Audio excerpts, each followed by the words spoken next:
go ahead and board there, and let's just go ahead and start this thing up and rock and roll. Wait until he's back here and let him get his fly on. I mean, I understand. Yeah, got to fly when you can. Yeah, absolutely. So, hello everyone, and welcome. This is PPG Grandpa's Paramotor Podcast, ClearProp TV, and paratalk.org.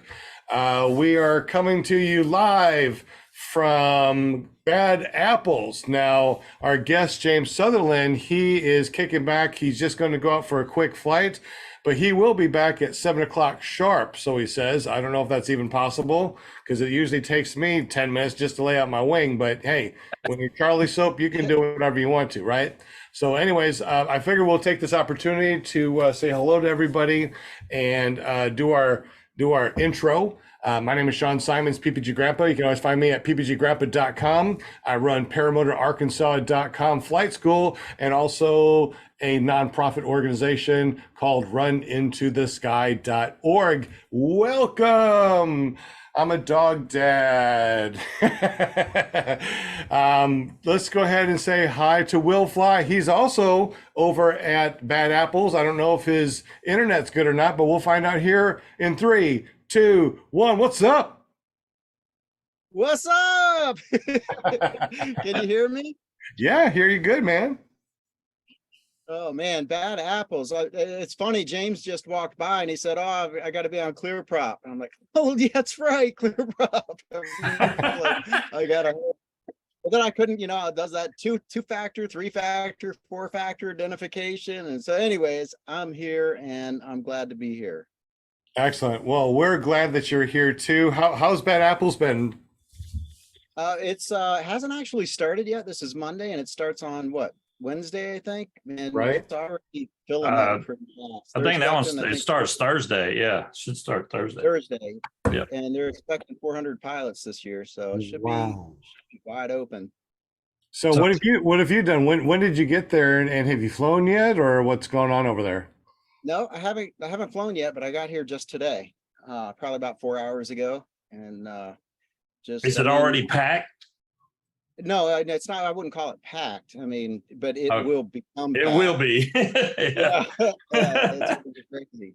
But Bad Apples is just one of those places, like most fly-ins. It's not about the flying, because you fly anytime. But there's so many people here, and it's just going from one place, one tent to the next, and I mean, you could spend your whole day talking to some of these guys. So right. Come on out to Bad Apples, man. Yeah, I wish I could. I got students this week. Matter of fact, we got Butch. He got his 5th flight in today. And not only that, but he and I went up at the same time and did a little cross country. So he's got his first cross country on his 5th flight. Crazy. Dang. So he landed out? No, we did a complete cross country and he came back and landed perfectly at the LZ. That is awesome. That is awesome. Yeah. Damn, Bill, Butch is caught up to me. That's messed up. He is. He's caught up to me now. Right. So, but I'm about to get a bunch of flights starting Wednesday, because then I'm going to a fly-in Wednesday. So that's right. Well, right? Depending on the weather. Do what, Will? For the shore? Is that? Yeah, Eastern Shore. Yep. It's called Spring Wing. And Spring Wing. Yeah. Then they have Soar the Shore in September. So they do 2 fly-ins there, but different parts of the year. Cool. May and September. I'm gonna turn my video off because I think it'll make the audio a little bit better. And I'm gonna try it anyways. I hear you fine. Yeah, you're okay. Yeah. Okay. Don't have any problems at all. Good. Doing good. So anyways, glad that you're here, buddy. And we're just going to try to make this a quick show. I mean, we know that you guys are going to be, hey, Butch, we were just talking about you, man. Hey, thank you. Thank you. If you Butch, if you take your phone and turn it sideways, we can see you better. There you go. There he is. What's up, Scuba? Congratulations. What's up, Butch? You have caught up to me in flights, man. I feel bad now. You caught up to me, and I've been doing it since last year. So good for you. Thank you. All right. So who else do we have in here? I guess since Scuba Steve's been yapping a little bit. How you doing, Mr. Scuba Steve? Good to see you, man. Great. And I'm looking forward to this fly-in as long as the weather holds out. I think it's supposed to be nice Wednesday, Thursday, Friday, and then it's supposed to rain over the weekend. So that's kind of suck. But if we get some good flying in Wednesday and Thursday or Thursday and Friday at least, then I'll be happy because I'm going to work Wednesday and then head right up to the fly-in after work and see how it goes. You said Thursday after work, so you'll be there Thursday. You're going to be Wednesday after work. I'll Wednesday. be. Yep. All right. So Wednesday after work, and then you're going to be there all day Thursday, Friday, Saturday, Sunday. There you go. Nice. Wow. Lucky. Well, I mean, I could come back home, but every time I make the trip to the Eastern Shore, it costs like $20 to cross that bridge. So I don't want to go back and forth because that'll be expensive. So I'm gonna have to stay, I guess. You'll have to fly across. Yeah, you got to fly across. Well, that's a lot of water. I'm not crossing that much water. No, thank you. I don't care how many floats I got. I'm not going across that much water. I hear you. Well, glad that you're here, and I know that you got a podcast on Friday nights over at paramotordude.com. There you go. Come check it out. Absolutely. Wait, Jim, what's up with your maple syrup smelling money, my friend? Good to see you. Hey, it's good to be seen. I've been trying to get Butch to, learn everybody's information and who they are. And he goes, Jim, that's that maple syrup guy, right? What the heck? I did. It's called Sticky Jim. There you go. Oh my goodness, man! You run an awesome printing and publishing company. Can you tell us a little bit about Mr. Jim? Sure, I can help you with your printing. I can print you stickers. I can print you signs. I can print, all that. Checks, business cards, door hangers. I don't know, brochures. Calendars. We got Look at Will out there with all the peoples. custom calendar. And so you can do all sorts of things for you. Just connect with me, come to Search Care Printing, and you'll find me. And that's your QR code, right? So we can just QR code you right now. Yeah, you betcha. Yeah, excellent. Come right to me. Excellent. I heard that I'm also worth 10%. Is that still true? Okay, yeah. How does that work? You just mentioned that you saw or you heard about this on PPG Grandpa show, and we will give you 10% off your order. Freaking awesome. I think I just saw hay bale. Did you see that too? That's awesome. All right. So I guess we're just kind of waiting right now. So Will, if you want to just let us know what's going on out there. Go ahead and show us bad apples. Oh, now you're going back in your camper? Come on, show us bad apples real quick, Will. No, you can't have both. It's so noisy out there. There's no way you'd be able to hear me. So I had to put it on mute, but I wanted to show, some of the excitement. Yeah. We're still waiting. It's one of those days. Yeah, we're still waiting on James. So go ahead and go out there. Let's take a look and hear the sounds and take a look. We'll wait until James gets back in. Okay. So tell us what you see, bro. All right. So right now we've got 1, 2, 3, 4, just 4 in the air right now. Can you hear me? Hear you perfect. I don't hear anything in the background, man. You don't see anything in the background? No, we don't hear anything. We just hear you. It's like you're the only one here. Yeah. Gosh, that's incredible. There's Brian Haybell Waller doing his thing. So it's just one of those days where, it was, we're not going to fly. We're not going to fly. It's not going to be flyable. But then the first person takes off, and then all of a sudden, everybody wants to fly. So waiting for James Sutherland, and I might even catch his landing. I don't know how he's going to do that in 10 minutes, but well, it's already been 10 minutes, so you're more than welcome. You're you're everything right now. That's all we're watching is your screen. So show everything that you got going on out there. I mean, this is Bad Apples. I wish I was there. Mm-hmm. We got somebody Bad taking Apples. off. Yep.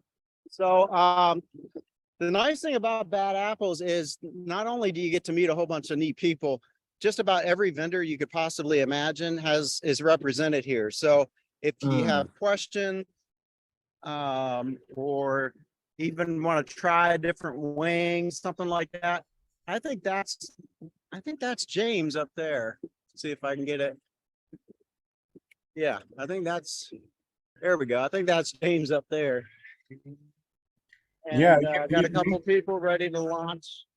You know, it sounds like you're showing a video and you're voiceovering. We hear nothing in the background, just your voice. Well, I don't think I can make that any better. No, Um, I was hoping to hear something in the background, There's but a guy. amazing noise cancellation. Yes. We hear nothing, just your voice. No. Wow, Oh. that's incredible. It's just super loud here. Yeah, just your voice. 4, 5, 6, 7, 8, 9, 10, 11. So now we have 11 in the air, but it'll get to the point where it's just so many in the air that I don't know. It wouldn't be a time for a beginner to fly, I guess. But that's not the benefit of coming to a fly-in like this. It's meeting all the other people. You learn so much at any level, whether you're beginner or super experienced. You're always learning something. So, yeah. Sorry for the perfect audio. Oh, it's amazing, man. I mean, it really just, I swear that you weren't really there. You're just doing a voiceover for a video. No, I guess that's Apple for you. That is pretty freaking awesome, brother. Let's Yeah, do it. I mean, it's just been amazing. So, how long are you gonna stay out there, man? I'm gonna stay out here till Monday. I'm gonna leave Monday. One of the best flights at Bad Apples I've ever had was the day after everybody left. You know, you kind of have the field all to yourself, and it's just kind of special. Hodges Field has a special place in my heart and the heart of many, many people. Mac Hodges has operated this place at a loss for quite some time, and he's done that because of his love of aviation and, you know, the people that are associated with it. So this is just an awesome place, and I'm grateful to have it. Yeah, that's absolutely amazing. It looks really awesome. Kind of really wish that I was there. Like I said, you know, we did amazing cross country with Butch today. He's got his 5th flight in. We're going to be doing more flights this week. I mean, this guy is doing freaking amazing. We got another student, our most, how do I say this correctly? Not the oldest, but the most, well, the oldest student. Seasoned. Yeah, well seasoned. Oh. Yes. Most well seasoned at 75. And he's been doing really good too. He's very he comes every morning and he trains really, really hard. So, you know, and Butch comes every day and trains really hard also. And it's just really nice to be able to get some people out there. And, you know, I don't mind not going to Bad Apples to be able to see some amazing people take their first flights and then, you know, go from first flights to cross country to, you know, all these amazing things that you get to do as far as being in the paramotor community. If you guys Instructor. I watched a video that Kahlo did, and he was training or trying to train somebody that was around 75 years old. And from what he was saying, the older you are, it's harder for your brain to learn new things like that. So, I mean, if the guy that you got is doing good, then hey, that's great. But it's hard for them to relearn or learn things when you get that age, from what I understand. Yeah, he decided that he's not looking to get up quickly. He said that he'll take as long as he needs to take. He doesn't live too far away from us, so he just comes when he wants to. He trains when he wants to, and it makes Okay. makes it good. That's a big field, Will. You're making me jealous. Mm. Oh, it's a huge field. The nice thing about Hodges Field, I'm going to get down here to the grass. This grass is like freaking carpet. It's like a golf course grass. And Wow.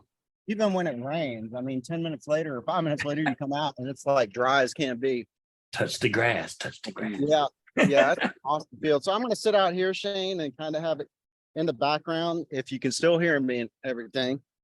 That way you can see some of the activity. You could have a paramotor right behind you, and we probably wouldn't hear it. So We don't hear nothing, man. And I'm Sean, by the way, not Shane. Oh, John. I'm sorry, man. I'm looking at Shane. It's no problem. That's what this is all about, just having fun. But man, it looks like it's really nice. We got people that are kiting. Oh no, it looks like another trike went up behind you. Okay, so we got Most people that are out, they were kiting earlier, but most people that are out now are setting up to launch. Okay. Yeah, we don't hear anything, man. It just looks like you got a fake virtual background. that's a I lot of people promise flying, you. man. Hey, Brian Waller, is this a real background or is it a fake background? I don't know. It looks fake to me. Yeah. Thanks for having my back, bro. Real, Will. Yeah, wait until you watch this whenever you get the chance to on a real computer, and you'll be like, you gotta be kidding. There's nothing. I mean, absolutely nothing. No noise, nothing. Mm. Is it what are you on? Are you on an iPhone or what? I'm on a MacBook Air, Oh, wow. and I'm amazed. I cannot believe it's not picking up the background noise. Wow, MacBook Air. Huh. I wonder how many people out there right now that are listening to the show. We got 15 people, 16 people watching right now. Am I correct? Is that what you see, Scuba Steve? Yeah, 17 right now. Okay, we got Slow Days out there. We got Kramer, of course, our Jim Maple Syrup, Guardian Service Dogs, Mad Sloper, Michael Jasper, Bonnie Franz, Daniel Roosh, Grandmaster UV, Tony Marzano, Scott and Angie Garland. Did I get everybody so far? Jim Sierra 120's on. Good to see you. I haven't seen you in a while. So we got a bunch of people on here. Good deal. Thank you guys for jumping on. We got 9 likes and 16 views. So Is James Landon? No, that's not James. It's only been like 25 minutes. His 10-minute thing. yeah, he's at the 20-minute mark. I'm not surprised though. I mean, really, why be on a show when you can be out fly? All right.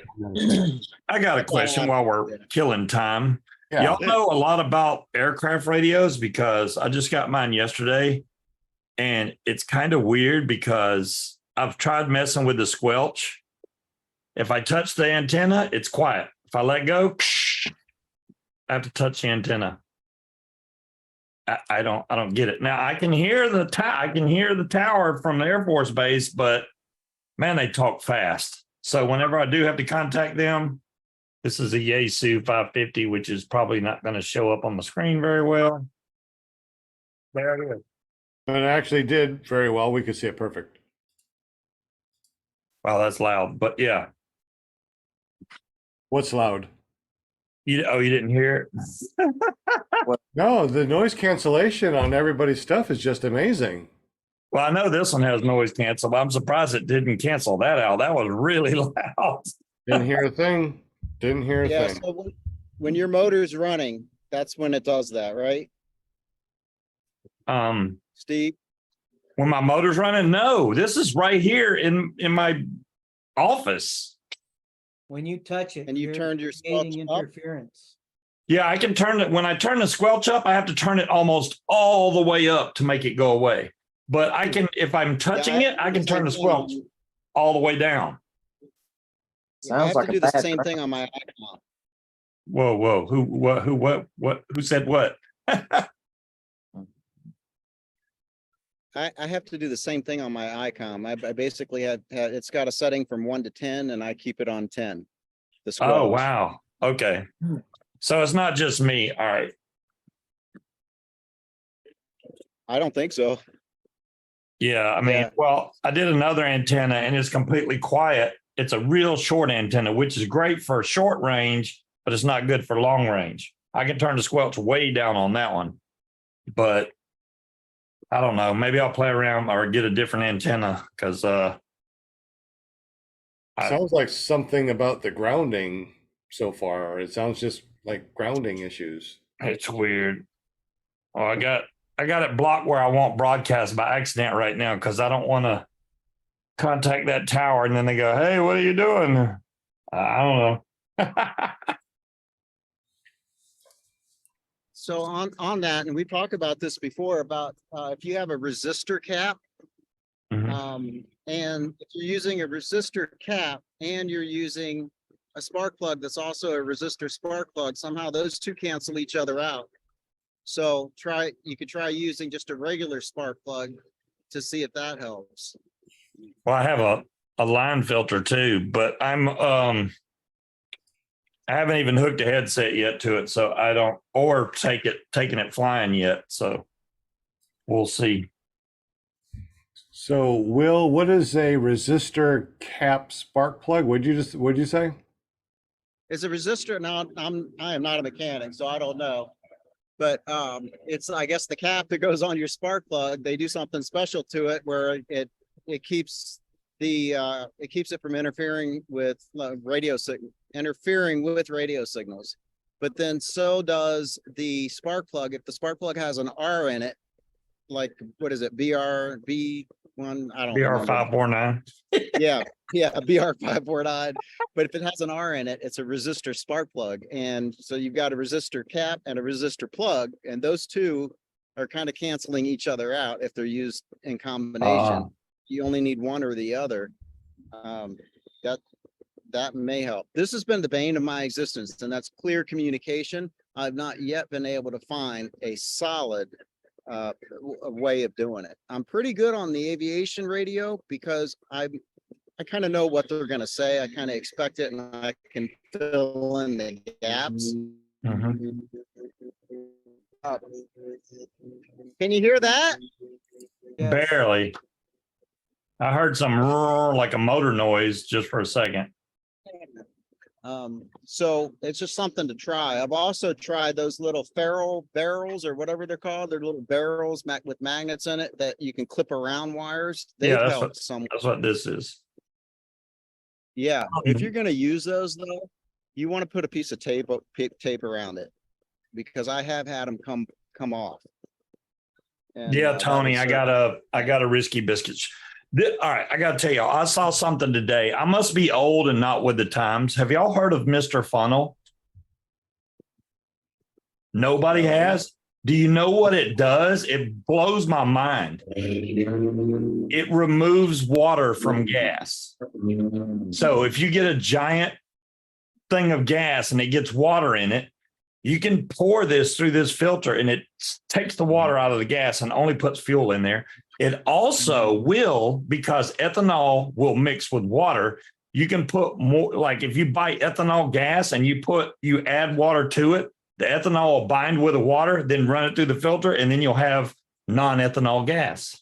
Wait a minute. What is it called? Mr. Funnel. Look it up on Amazon. I kid you not. I watched Scary Barry do it, and I was like, you got to be kidding me.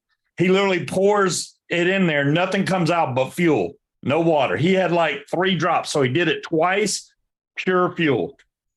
I was like, wow, man, that's awesome. I need that for, you get condensation or whatever in your fuel tank all the time. That's a good way to get it. Oh, you got him. John Wayne's got a Mr. Funnel. It works. There you go. They're like $1 on Amazon, but that's some good stuff right there. I was like, man, I'm so getting one of those. Yeah, even without the I guess the Mr. Funnel or whatever, you can make your own ethanol free gas.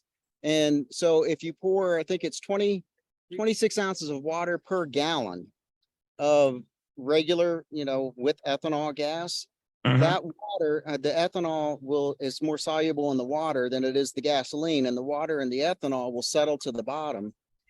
But the only problem with that is the ethanol is also used to increase octane.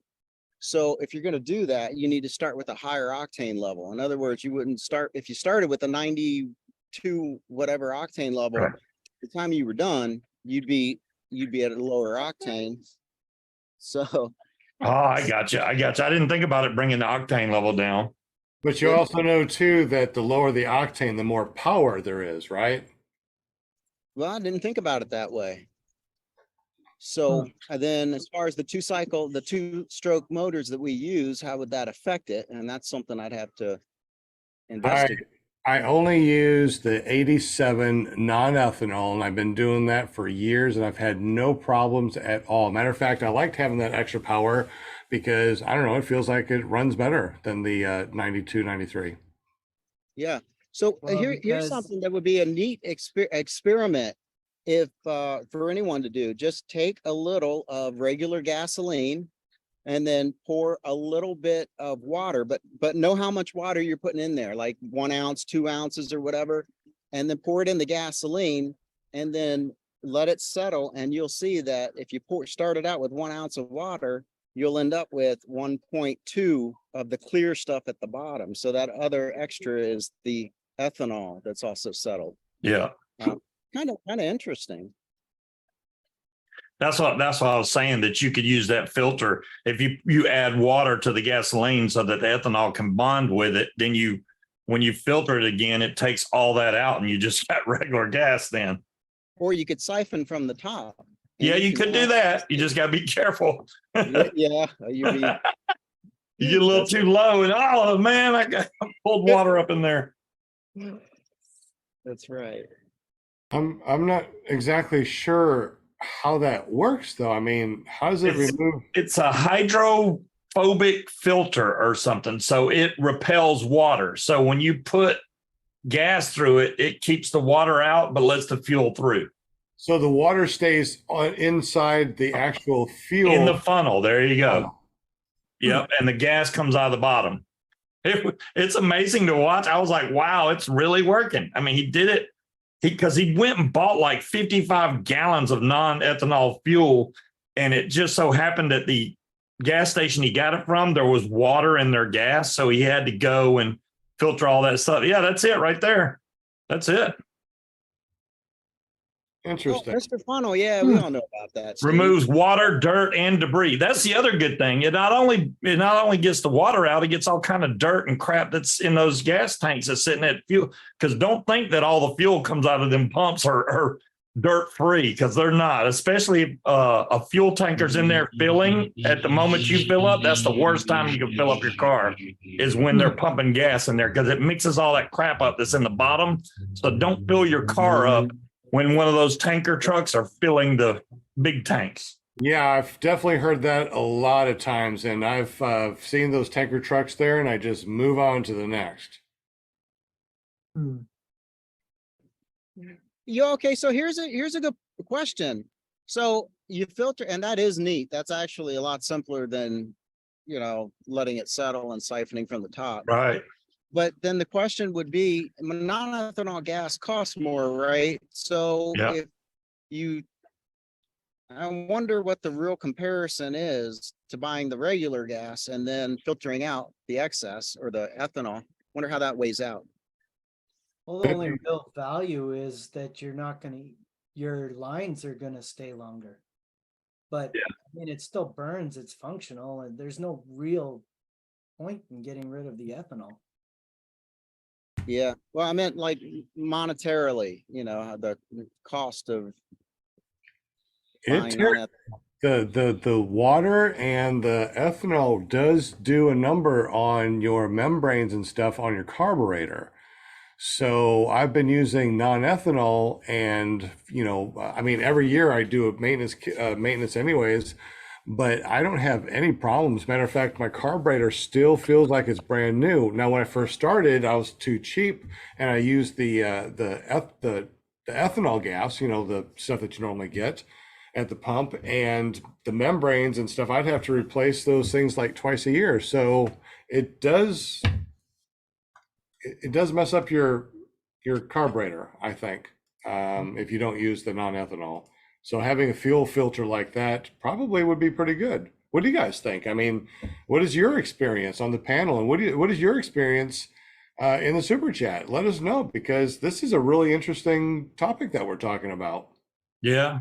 I I'm just never thought it was gonna cool. worry It's a great addition to have. I mean, you never know when you're going to get water in your fuel. So it's a good way to get rid of it. Or you could try to use it to get ethanol out of your gas if you want to go that way, I think.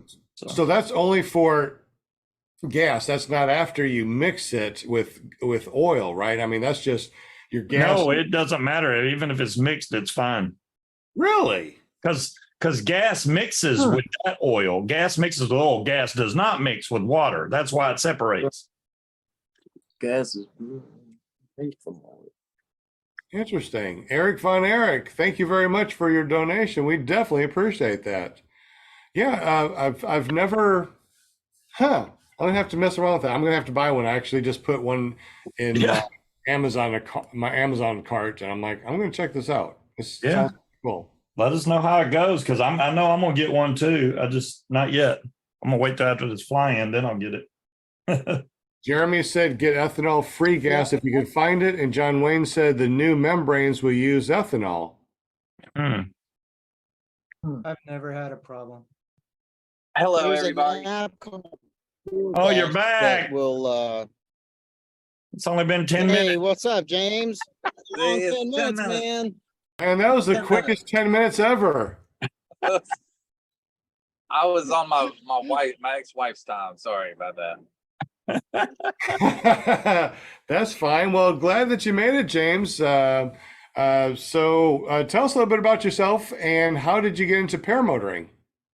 I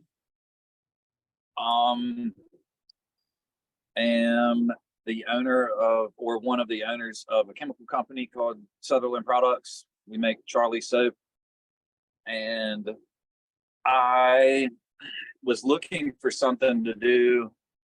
Didn't know what I wanted to do. I started hiking a lot, and then my buddy got hurt doing some paragliding, and I thought, well, that must have been really stupid. So let me look into why he got hurt.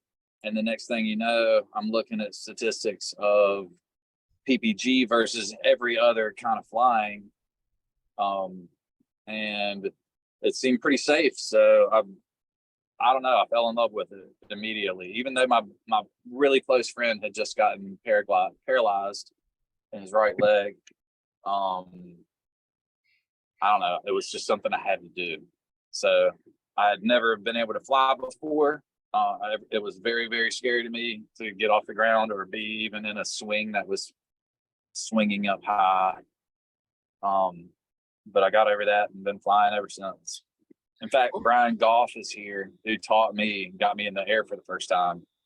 And he was remembering today how he had to basically talk me into the air. I mean, I was so scared. He didn't think that I would ever actually take off. Not because I didn't have the skills, but just because I was so scared of her. Excuse me. So when did you start flying? About 7 years ago, 2016. Yeah, it was like 60 flights the first year. Excuse me. Sure thing. About 60 flights the first year, and then 100 flights, and then 200 flights, and then I built the van. And since the van, it's been about 400 flights a year. 400 flights a year. Now, we had an appointment, and I made you wait 20 minutes so I could get a flight in. well, yeah, I respect that, my friend. Absolutely. I mean, that's just me, man. I'm sorry. And No. that's why I'm going to fly probably more than most people. No, I mean, if I had the opportunity to go fly, well, wait a minute, I kind of did, but if I could go fly some more, I would definitely go do it. I mean, so I totally understand. And this is only one day for me a week. So if I can't go fly the rest of the week, something's wrong with me. Yeah. Well, I hear that. I just got an opportunity just now. Ryan O'Connor, I think his name. I don't know his last name. Ryan, though. He's my really good friend. He's helped me with a bunch of my motor problems with the Polini 303. He just let me borrow his daughter's Atom 80, and I took it up on my thermaling wing on my trike, and so it was really lifty, and I was able to fly an Atom 80, even though I'm like 215, 220 pounds sometimes. But that was I'd say my first barefooted takeoff, other than being at the beach that one time.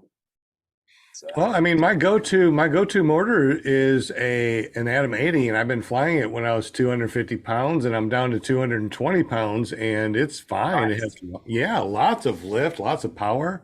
Atom What 80s. kind of wing? What size wing are you flying? Like a 30? I usually fly my 28s. Shit. All right. And you're at sea level, or you Yeah, high up, or? pretty close, about 250 to 300 feet above sea level, and Okay. and I can take off in like 10 to 15 steps nil wind with Excellent. with an Atom 80. So people that are like, oh, I need a multiple 85, you might want to try Atom 80 first.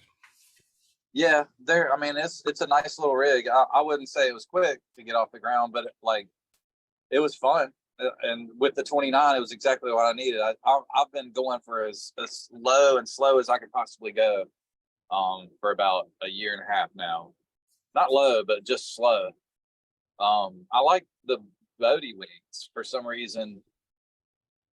I'm not like scared of the fast stuff. It's just it seems like there's a lot of stuff going on. Well, yeah, absolutely. And you miss it when the wing's going very fast.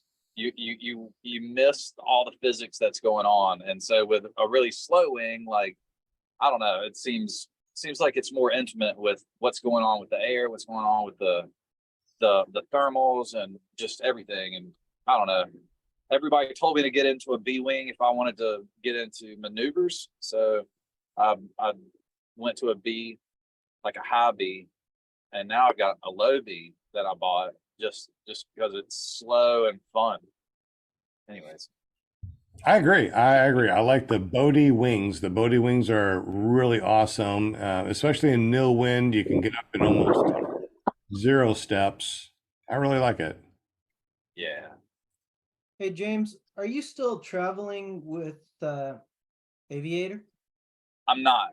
Well, right now I'm not. I took a little time off from them just because I had to go back and work on some stuff for my business. We just got into Walmart for the first time, and it's been really hectic. So I had to come home. Also, I had some family issues, and I had to like basically rebuild a house or a home. And so that there were some things that kind of took me away from focusing on the Aviator thing. And then when I did have some time, I got an invite or an opportunity to go and hang out with Santa Running Croce. wheel? No, sorry. Say that again. It just looks like wheels running, but yeah, go ahead. Yeah, he's like on a one wheel, I think. I think he's on that one. I think he's on a Segway. Oh, okay. Yeah. It sounds so much cooler when you said I was on a one wheel. Oh, I'm sorry. You're on the most expensive one wheel ever. Yes, there we go. There it is. Hey, James, I can say this about James. When he says he likes to fly or he flies a lot, I thought I had it bad. I mean, I thought I flew every possible chance I get, but this guy he flies multiple times a day sometimes, don't you? Yeah, if it's good, I'll usually get multiples because like it's not the flying, it's the landing and the launching that I like so much. So You got it personality, that's for sure. You love to fly, man. Yeah, and there was a time where I was doing too many launches and landings, and it looked like I was just bumping up my numbers of flights. So I would like force myself to go and fly 30 minutes on every flight. Huh. So if I had 2 hours to fly, I'd get 4 flights, but I would do 30 minutes, 30 minutes, 30 minutes, 30 minutes. So I could like guarantee I had some time in the air. Anyways.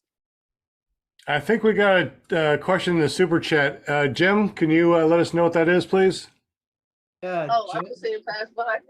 Jim CR120 was wondering, since Oh you're my doing God, some yes, it free is. flying now, can you share what the experience was like? Free flight is a crucial experience in every form of the word. I've never had to be so focused on where I was and what I was doing in my life. I don't think that powered paragliding really is like it in that regard. You can kind of be absent-minded with powered paragliding once you get going. Like once you get your skills set together and you can launch in nil winds, then nil winds are going to act like nil winds just about every time. And so you can get to this level of complacency, and I'm not going to say it's safe. You know, the guy with the broken leg is not going to say it's safe, but it's safer. It seems safer because when you get on that hill and you're just running off the hill, and then you want to fly low, but you don't have throttle, you don't have lift, you know, have to push the button. And so sorry about that. And it's very immediate and kind of a be here now process kind of thing. Because if you are not 100% aware of your situation, you could end up paraplegic in a very quick second. You can be dropped on your ass right on your spinal cord with, you know, while like right when you were thinking that everything was fun. And there are ways there's ways to mitigate that. There's ways to make it safe. And if you go and find somebody that dials in safety on every aspect of his teaching, then like you're going to be okay. And I felt really good with Santa Croce. It's like he was a guru and he knew everything there was to know about flying. And there's that.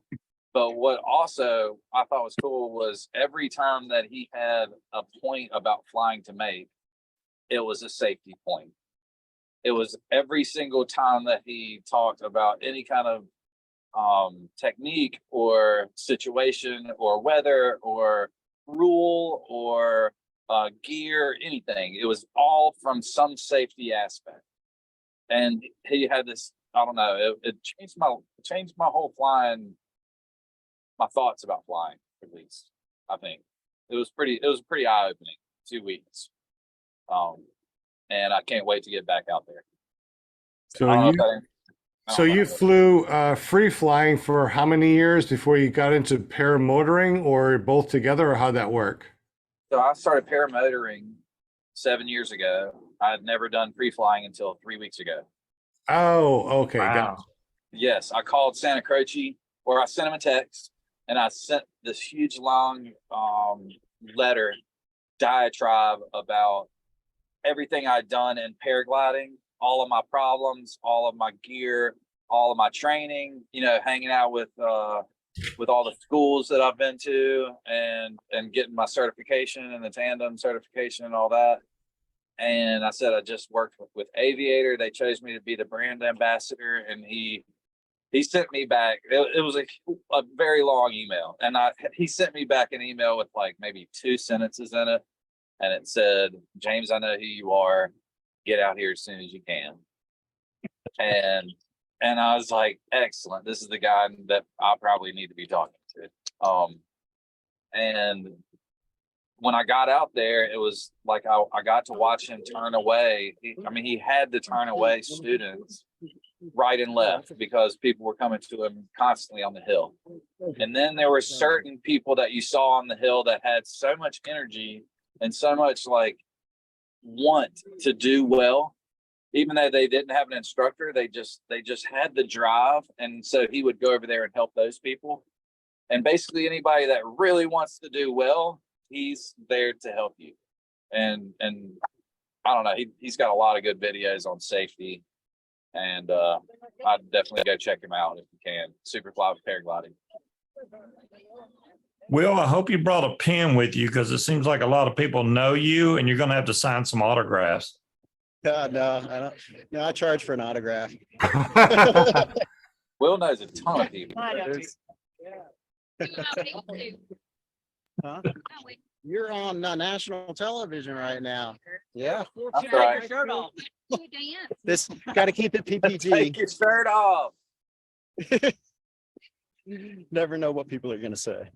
We didn't hear anything. What they say? Oh, good. Then never mind. Something about taking a shirt off. I did my well, first water foot drag today. well, go back, Will. I'm sorry.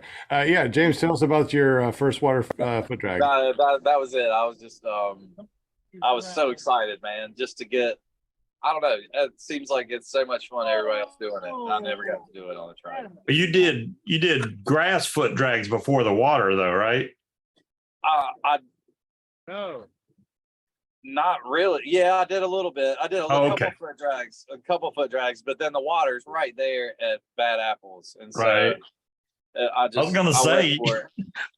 water on your first one would be kind of scary, I would think. But no, I've done foot drags on my trike before, but I never have gone to the water because if you on the trike, you only get like 6 or 8 inches of drag. Like your leg can only bend 6 or 8 inches. Right. And like with foot launching, you've got like maybe a foot and a half of like travel that you're playing with. And it's okay if your cage touches in the water, but if your wheel touches in the water, you're going in. So I know I don't want to do that, and so I've never done a wheel drag or a trike water drag. Anyways, so today was the first. It was fun. So do you only do trike or foot launch and trike? And how long have you been doing each? Okay, I've got 1,450 trike flights or 1,438 or something like that.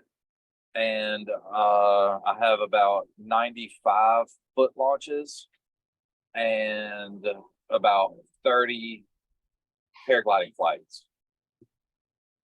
Well, yeah, So- because when you were doing the tour, you didn't have a trike, did you? You mean out west? Yeah, you were doing foot launch then, huh?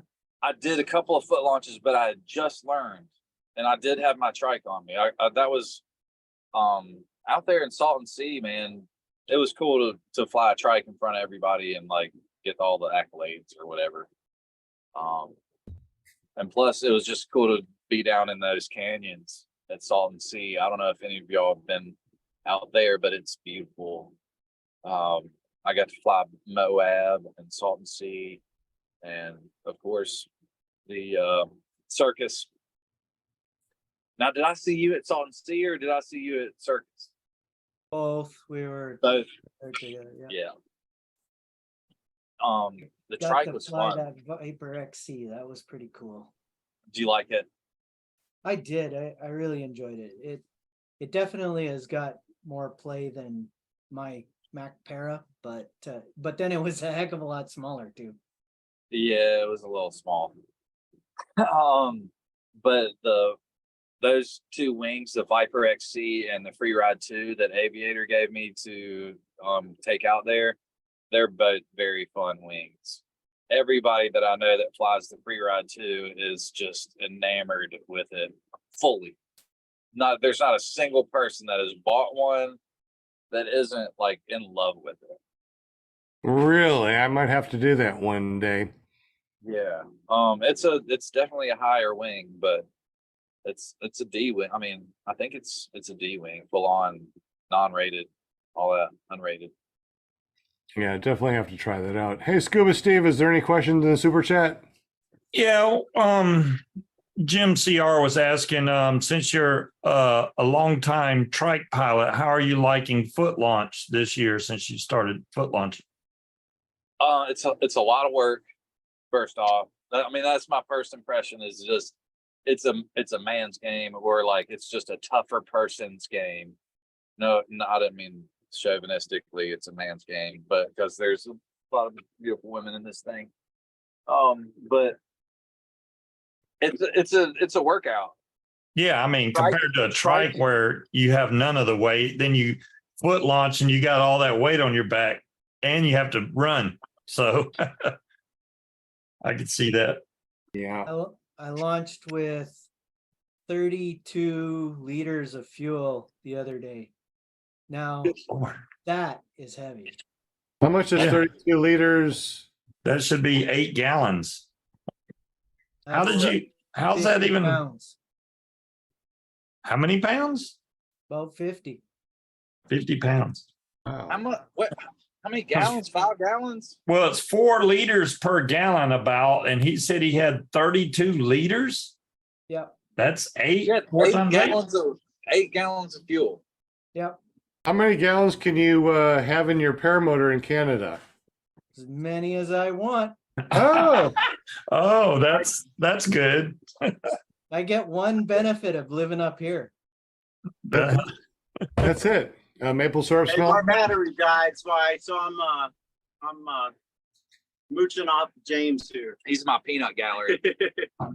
Just hook it into your little hoverboard and it'll charge your phone. Ride around with. There you go. Your hoverbound has a USB. yeah. Does it? Should No. No, it does. No, it doesn't. The Segway doesn't. No, Oh, I wish it does. Yeah, there's a couple of them that do. Yeah, I think the new ones have anything you want: Bluetooth, USB, whatever. wow. That's crazy. I just bought one and didn't have one. Well, good. You just answered Jim CR's question there, Jim. He was like, is that legal in Canada? You already said, I can have as much as I want. That would be really heavy. I couldn't even fathom putting that much fuel, even if it was legal here. That's too heavy, man. I usually foot launch 5 gallons, and that's what, 30 pounds. So I've done that, which is why I fly big boaty wings. I just had the most fun I've ever had on I had an 80 with like a breath of fuel and a 29-meter wing. That was my favorite setup I've ever had. Were you trying to win? I was so light. It was my 29-meter. It's the one that I've thermaled with on my trike. Wow. But to be up on a like foot launch, it's like it's so boaty and you're going like 5 miles an hour. That's my favorite. It all like I used to fly Mac Para. I do still have my Mac Para, and I still have like a Drift Air. It's fast as hell. But I took my tandem up on, like I took a small little woman that weighed like 95 pounds on my tandem one time, and we ended up going 5 miles an hour or something stupid. It was very slow. Came off the ground like that. And it was beautiful, and it took us 45 minutes to go around the field, basically. Wow. And when I landed, I was like, I want to do that again, and like, so I went and bought the boatiest wing that I could get. That's cool. Yeah. I've only been on 2 tandem rides, and both of them were the time of my life. Absolute. I mean, if you haven't taken a tandem ride, They're you've fun. got to take it. It's just like it gives you a whole nother perspective of the sport. Just totally enjoy it. Well, I think I'll try that this weekend. We're going to the Butt Fan Dust Off and flying, and he's going to be doing some tandems there. So hopefully we'll get to try it for the first Dude, time. you will love it. I haven't I'm done looking a forward to it. paragliding tandem, but art is good. The butt fan so dust I off. learned this about James today about the free flight stuff. I mean, that's pretty cool, you know. And Sure I is. don't know if I've met Mike Santa Croce. Chris. Oh, Chris Santa Croce. Maybe I have. I don't know, but I've only heard good things about him. Right. That's the kind of instructor you want to go to. You want to go to one that's like really good and that everybody likes. Yep. Because it's just the way it should be. Like people should be, they should be going to the guys that like are likable, and because I don't know, usually just skills are likable. Yeah. You know, Yeah. And what's that saying that it's something, I think it's about a lie, but bad news travels halfway across the yeah, world before the good news gets out of bed. yeah, that's it, man. And I'd have never even heard anything bad about Chris Santacroce. I don't know if y'all have heard much about it, but I've never heard anything bad about it. In fact, I'm like, I pride myself in knowing a couple of like really good pilots, and I've known them since I just got into the sport, and every one of them said you're nobody unless you've gone to see Chris. And it doesn't matter how good you are, you're just not there unless you've gone out there and let this guy see the way you fly and see if there's any kinks in your flying, because like the dude can just really help you get dialed in. Anyways, that's why I went out. I want to be good. I want to be better. So how does he do that? How does he actually adjust? Do you have a charger? How does he actually evaluate your flying? Does he do it from the ground? Does he get up there and fly with you? He does it from the ground, and he's looking at your demeanor when you're stepping into the wing, when you're stepping up to him. He is reading you just like he's reading the wing when he's flying. You know what I mean? Yeah, he's kind of predicting what the wing's going to do before it actually does it. Right. And he's doing that with students too. Yeah, Like he's that good because of his experience. because of his experience. And he's just seen so many bad people show up and step up to the plate. And he's seen Wahoos step up to the plate. And he's seen guys that were focused step up to the plate. And he's seen the difference in what happens. You know, if you can bring some energy and bring some focus, like that guy can work with you.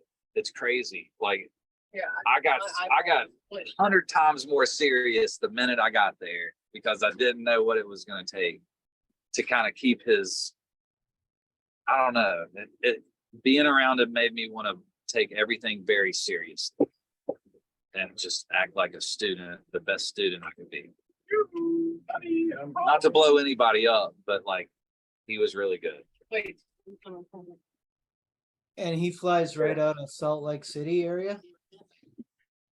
Yeah, they call him like the king of the hill, basically on the point of the mountain. So Salt Lake City has this place called Point of the Mountain, and Point of the Mountain is one of two sites in the whole world where there's two valleys, and the wind will come and at some parts of the year they said that it is consistent.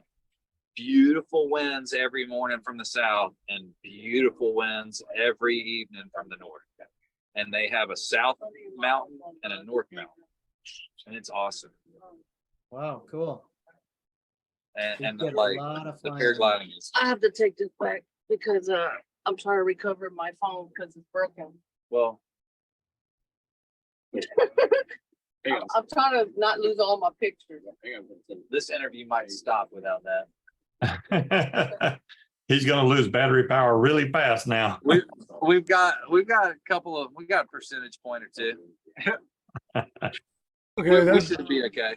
that's fine. So real quick then, since we don't know how long your battery's going to last, tell us a little bit about Charlie Soap, how you got into that, and now that you're into Walmart, what does that mean?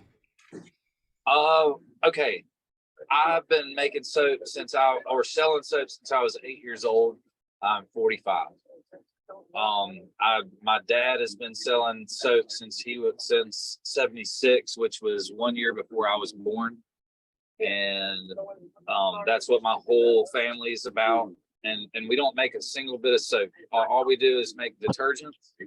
And the people in our town just called it Charlie Soap, and we stuck the name to the bottle. But we have the number one selling, or we at one time had the number one selling laundry detergent on Amazon. And we played with the price until we got to about number 4 on Amazon, and that kind of works more economically for us. And now we had the largest rollout into Kroger. in the history of Kroger 2 years ago, and went to 2,600 stores. And then the next year we added 2 more SKUs to those 2,600 stores. So it did okay. So you got Kroger and now you got Walmart. How are you keeping up with that demand? My father and I engineered an automated powder production process. Mm-hmm. And so we turned this 5,000 square foot fireman's dance hall, basically an old fireman's dance hall from the 50s. We turned it into a very large machine.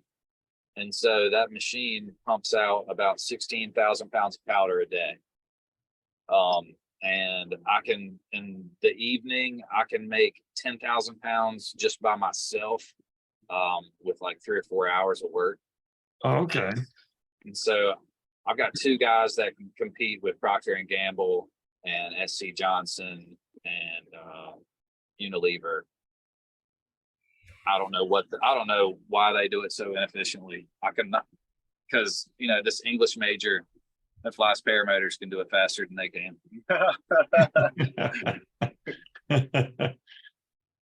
That's pretty incredible. Now, your wing actually says Charlie Soap on it, right? Yeah. The first wing, like I bought gear from Blackhawk. And then, over about a year, I learned that it wasn't the most efficient gear that I could have. And so I looked for better gear, and Brian Goff was the Mac Para dealer at the time. And he got a logoed wing for me. Took him about, I don't know, like 11 weeks or something like that to get it. But I thought it was cool because within 2 months, I would say like a year and a half, maybe 2 years of flying, maybe a year and a half, I got on a Tucker Gott video with that Charlie Soap wing. And so if it didn't help the Charlie Soap much, it definitely helped my personal popularity in the sport, or at least notoriety in the sport at first. And it was actually another, it was part of a growing thing for me, because for like 2 years or 3 years, everybody knew me as the guy with the Charlie Soap wing. And every time I showed up, they were like, "Oh, I knew you were here because I saw the Charlie Soap wing." And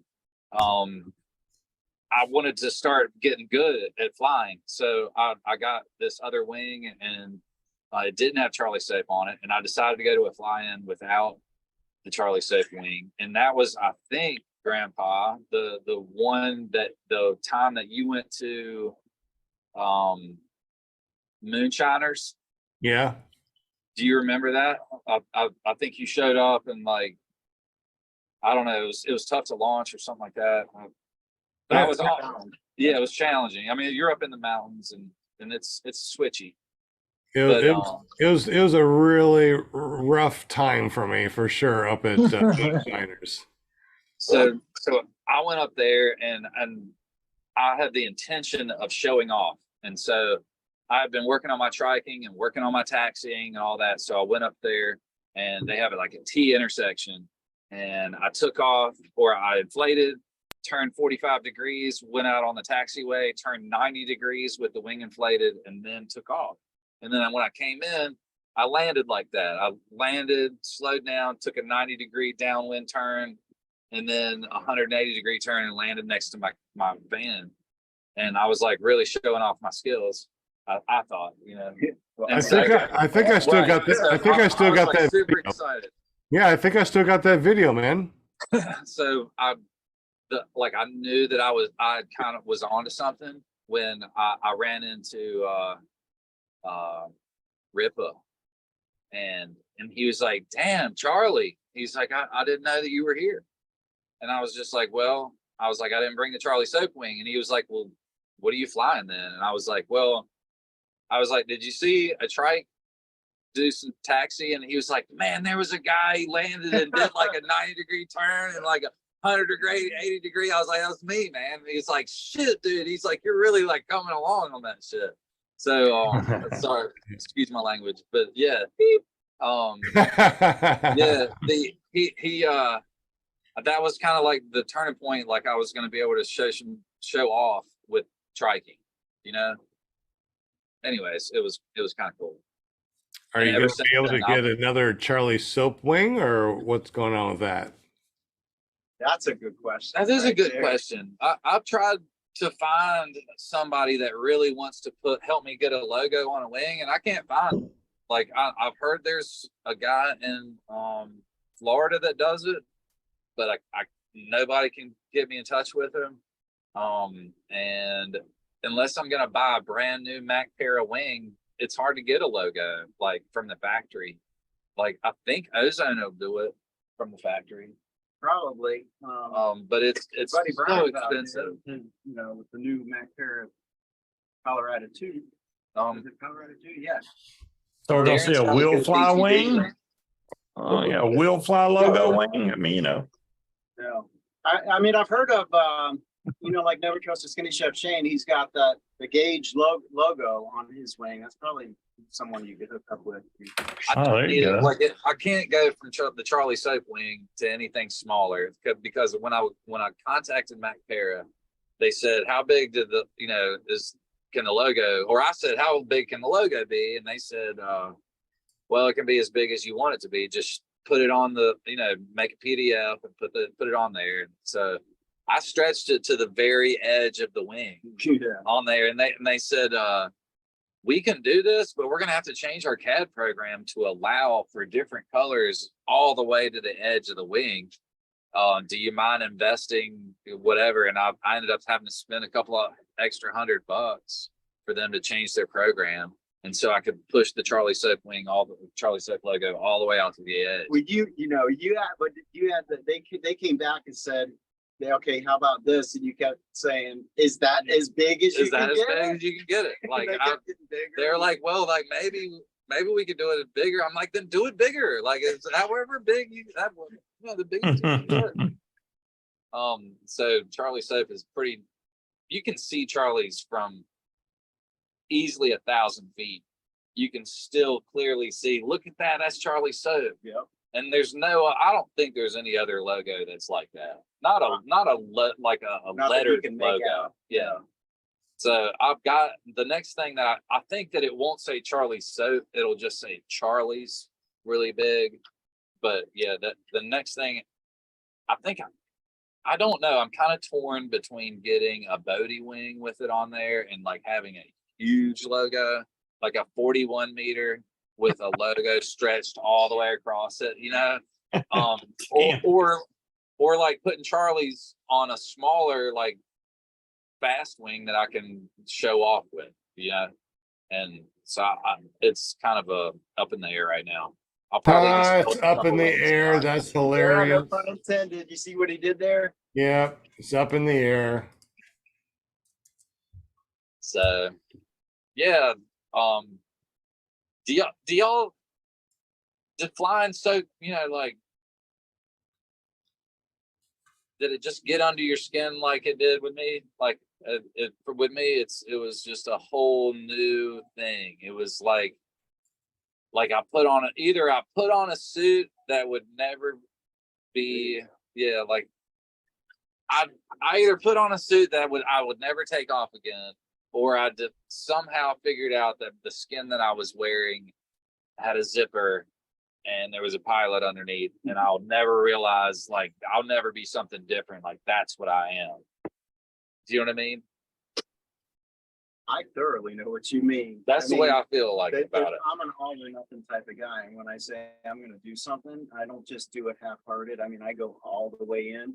I mean, but not to the point where I do morning flights. I still don't do morning flights. I do morning flights. You just hate the wet. Yeah, I hate the wet. That's it. That's all it is. But you got it so bad that you love the morning flights, I the have evening morning flights, and the afternoon flights. And Mornings, like, I would prefer to take off on pavement. yeah, actually, that was suggested to me the last You time should I start thought getting about them on the mornings. it. Yeah, to take You off should- on the pavement. It's dry as bone. Yeah. Like, even when everything else is wet, it's dry as a bone. So how do you think that affects the wing, though? I mean, I have never had anybody say that they can tell that I take off from pavement every fucking, excuse my language, every morning for 365 days, just about. I took off on pavement, and nobody ever said that I've got like wear from lines, or all the times that I've like pulled on a rock that was cemented into the Yeah. road, you know, Yeah. like never bothered it. The only time that I had some issue, and I think it could have happened anywhere, was coming in downwind landing and slapping the wing. The front. And The it was front. like well into my career. Yeah. You know, it wasn't early on when you think a newbie's going to hurt a wing. Anyways, I just did it wrong that day, and like it was the Charlie Soap wing. I busted a bunch of cells in it. Dang. Man. Yeah. How old is your Charlie Soap wing? It's a 2017, Wow. but and it's got fresh lines on it now though, and I tested the porosity, and it's A-okay. So it's amazing. Yeah. As much flights as that thing's had. it's I mean, the thing is though, it's the 2017 wing, so like the 2023 Advance Epsilon DLS that I have has, I mean, even though the technology is so much better now. Yeah. 5 years later, everything is super light. You know, Yeah. everything is really lifty and efficient. I mean, everything launches beautifully, because if it doesn't launch beautifully, people don't buy it. That's exactly You know, right. it's like really come along. Like the market has started to really blossom over the last 5 years. I feel that like. would be a fine line too, between, okay, launching, you know, a better launch, that could mean weaker material, you know what I mean? Or less material. Less material. So, Like you want it rough and tumble and Yeah. all that, but like if you learn to fly well and learn to take care of your gear well, you can start with something very dainty. You know, there's a lot of people that start with something very spindly and fluffy and lifty. You know, So Brian wants me to test flight the new Colorado tomorrow. You think I should? I've never flown a Colorado. I didn't fly the Colorado. I haven't flown the two. Really? I never flew a Charger 2, to tell you the truth. I should. I've started to fly a bunch of different stuff this year. Like I got the Warp 18 under my belt. Yeah. And I've flown a Snake 18 on a trike, which was like a bullet. Yeah. I've Um, heard the Snake is real kind of spicy. I don't know if I'd be up for that. Yeah. And then somebody put me on an APCO single skin, and then I got to fly a BGD Luna and a BGD. What is the A wing BGD? Oh, not the Luna, dang it. I know what you're talking about. It's awesome to like get to a point in my Magic. career where I can like borrow somebody's motor now. The Like, magic. thank BGD God magic. for Aviator Paramotor. I mean, I hate to say that, like to get that on a sound bite that you have, but Aviator Paramotor, and like I don't know who's watching this, but and it'll sound like I'm like blowing somebody up, but I went down there thinking that I knew everything there was to know, and it was a formality, you know, to learn how to foot launch. And that Jillian girl, she knew her shit. I think she only had like a year and a half of flying under her belt. And she was an excellent instructor. And I wrecked some gear one time, and it was because I refused to do what she told me to do. And from then on out, like I was good, and like I got 90 flights in 2 weeks, or it was like 69 on the books, and then I like pumped out another like chunk right after the class. The chunk's a lot. Or the chunks is like a solid pump. Anyways, so now I can pick up a motor and go flying, where before, like unless I was striking, I was super nervous. And to like, I say that it was awesome to fly an 80 just now, but like the biggest deal was that I could borrow an 80 and not worry about it at all. Just go This the flying. first time you've flown an Atom 80? Yeah, Really? yeah. Wow. I was the first Wow, time man. I flew with that. That's awesome. anyways, Well, I love that's, flying. oh yeah, I absolutely. I love flying also. I think I've flown an Atom 80, an EOS 100, HE 125, a Mulster 120, 185, Black Hawk 220. And hopefully, if I can get this other carburetor working on this rodeo, I'll be flying another Simonini. I haven't flown a Seminini yet. I've gotten the Fellini 303, 250, the Moster 185, and the Atom 80. And the free flight stuff. I'd have to say the free flight and stuff, it's pretty badass. Like, it feels like the future. Like, I don't know. Paramotoring is cool, and it's the future too. I mean, we're definitely living in the future. But like a good wing and a nice harness and a helmet cost about as much as a paramotor without the wing. You know, so you can go and just get a good harness and a free fly. Like, now you got a hike and fly gear, and it's in a backpack that like can go in your, like, it's literally like it'll fit in your passenger seat, and like, or it'll sit on the back of your motorcycle till you get to a free flight site. You can hike up, fly down, pack it up, and ride. That just seems so cool to me. I'd say it takes. And I haven't done it yet, but I think it'll be so cool. It's got to be. It has to take a lot more. I'm not going to say intelligence, but skill. It's a lot of free fly and to free fly right than it does, you know, to rely on a motor. So yeah, there was a thing that Santa Croce kept saying, and he was saying that the guys that are really good have been in the sport a long time. And the only way to be in the sport a long time is to continually dial back from your basics, your baser instincts to because like only the fucking only the yahoos are out here doing this stuff, you know, and the people that want to be upper echelon, they have a tendency to push even harder than the rest of them, when really just being out there and time under the canopy is gonna get you more in the long run than pushing your limits. And he's I don't know, it was a cool take on it.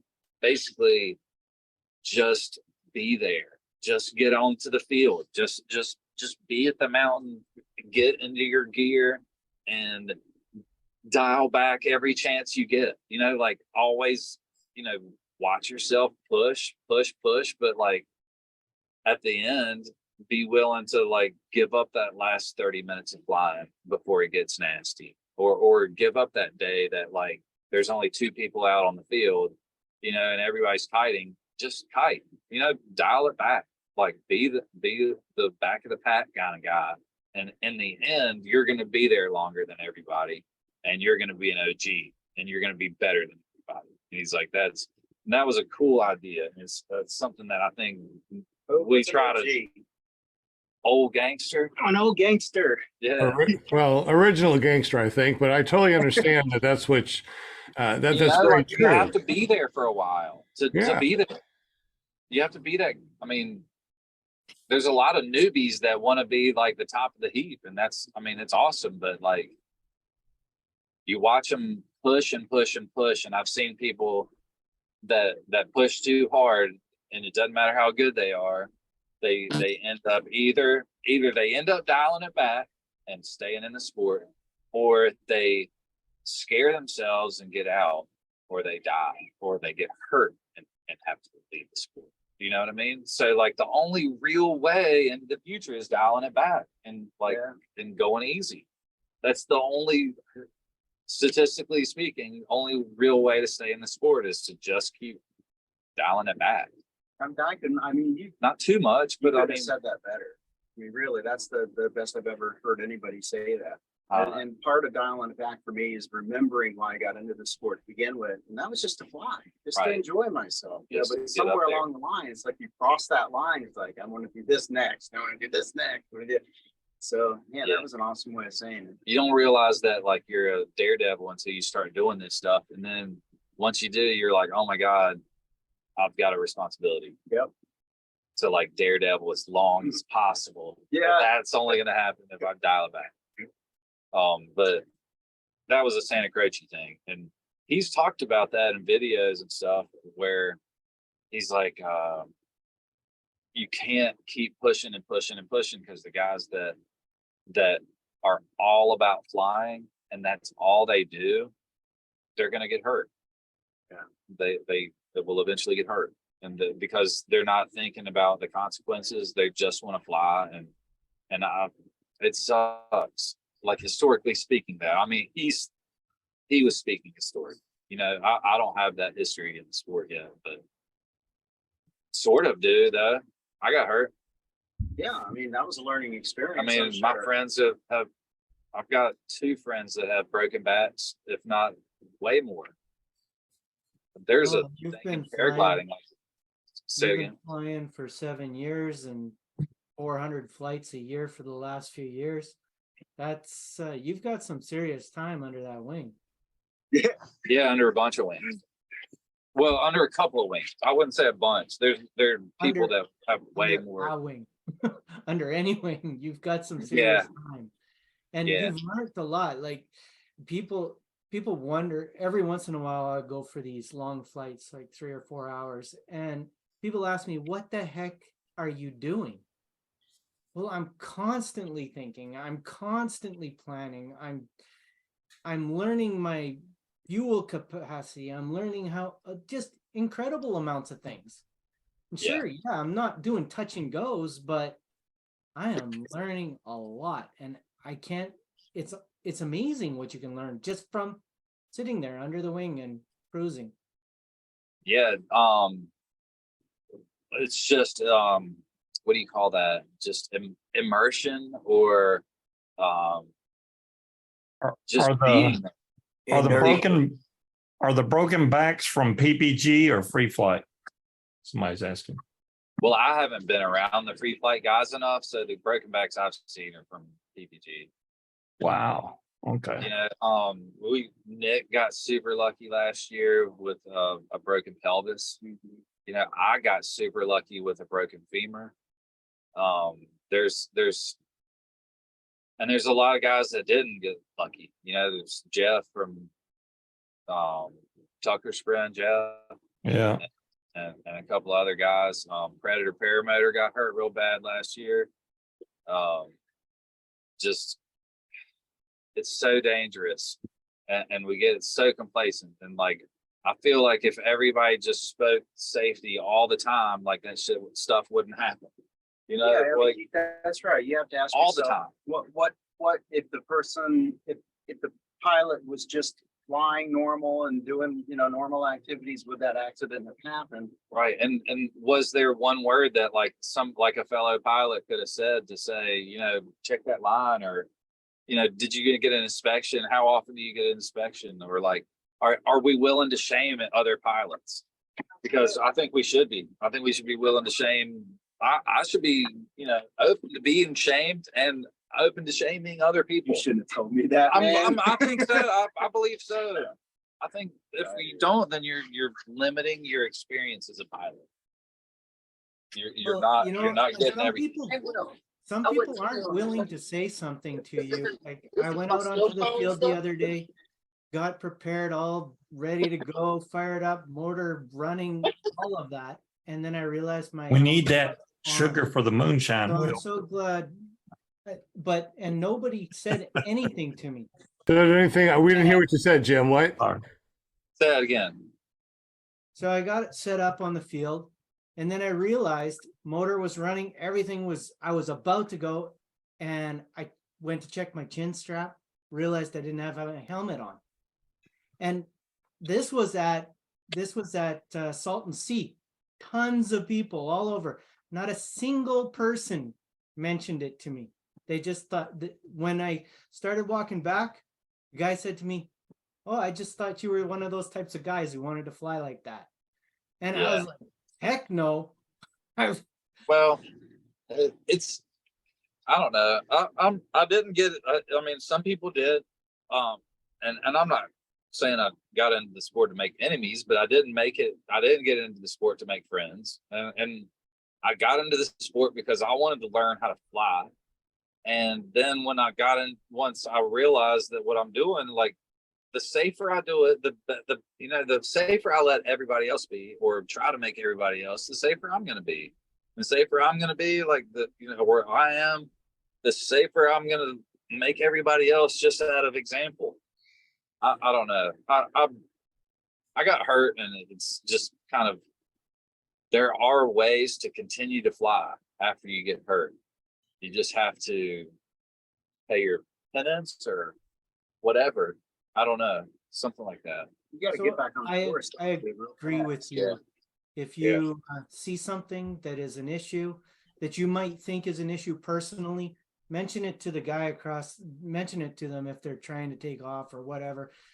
And if they don't care, they don't care, but at least you And if you're wrong, then be wrong. Who gives a shit? Sorry, who cares?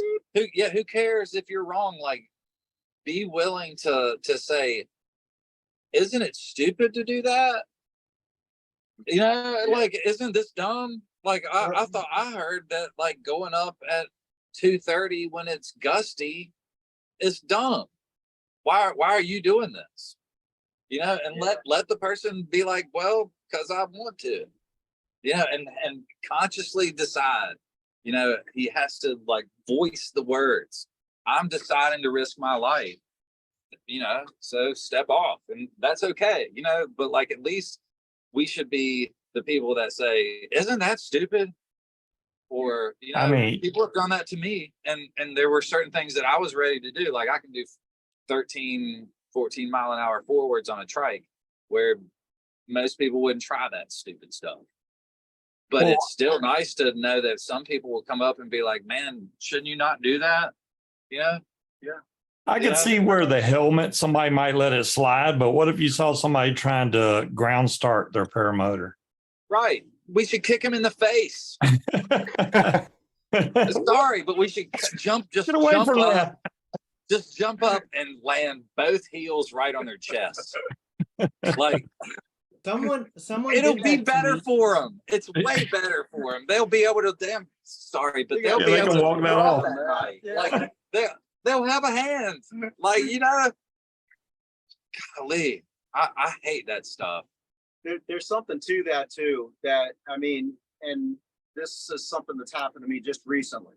And there's a certain pilot that, I've talked to several times, and I've mentioned the fact that I think they're pushing it too hard, and they take it with a grain of salt or whatever. I mean, they heard what I said. So I would feel terrible if something happened to that pilot, and you should feel better I now. didn't say anything. Right, if you did. I just let it slide. So I kind of feel like I've done my part.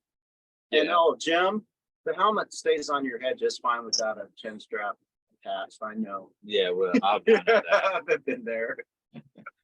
Well, that's good. That's good. Yeah, let's not try that one. Let's not try that one. Keep that chin strapped on there, nice and tight. Absolutely. I think we got some questions in the super chat. Scuba Steve, anything on the super chat questions? Anybody give it? I haven't really seen any questions. Wait, well, no, that's for somebody else. You put one on. You put one on here, so I'm letting you say it. I did. Let me see. Well, that one's from way back, and the only other one I posted that you had the wrong filter in your cart. Jim CR120 was wondering, Yeah. as an English major, do you ever find yourself biting your tongue in the day-to-day conversations? Besides all the swearing stopping. Sorry about that. I had a wife that, like, really tried to get me to stop swearing, but my mother would swear like a sailor at church. She was the organist, and it just, I don't know why. Sorry, I apologize. What were we talking about again? So what was the I question? was wondering if you ever bite your tongue in day-to-day conversations because of As an an English major. The worst is to focus through or keep my focus through somebody's not using the possessive correctly. Sorry, I know that's stupid, but like, Not to an English major. right? it's not. Like, I mean, like when, like, I don't know. It's hard to say, and I say like all the time. I'm the worst, you know. And I'm constantly using colloquialisms, and I'm constantly swearing. But the possessive pronouns and possessive, like the apostrophe s that you're supposed to put on the end of stuff. Anyways, yeah. and I'll try to point it out if I ever see it, but I see it a lot in paramotor videos Well, where give us a couple examples real quick, just for people fun. don't speak correctly. Like,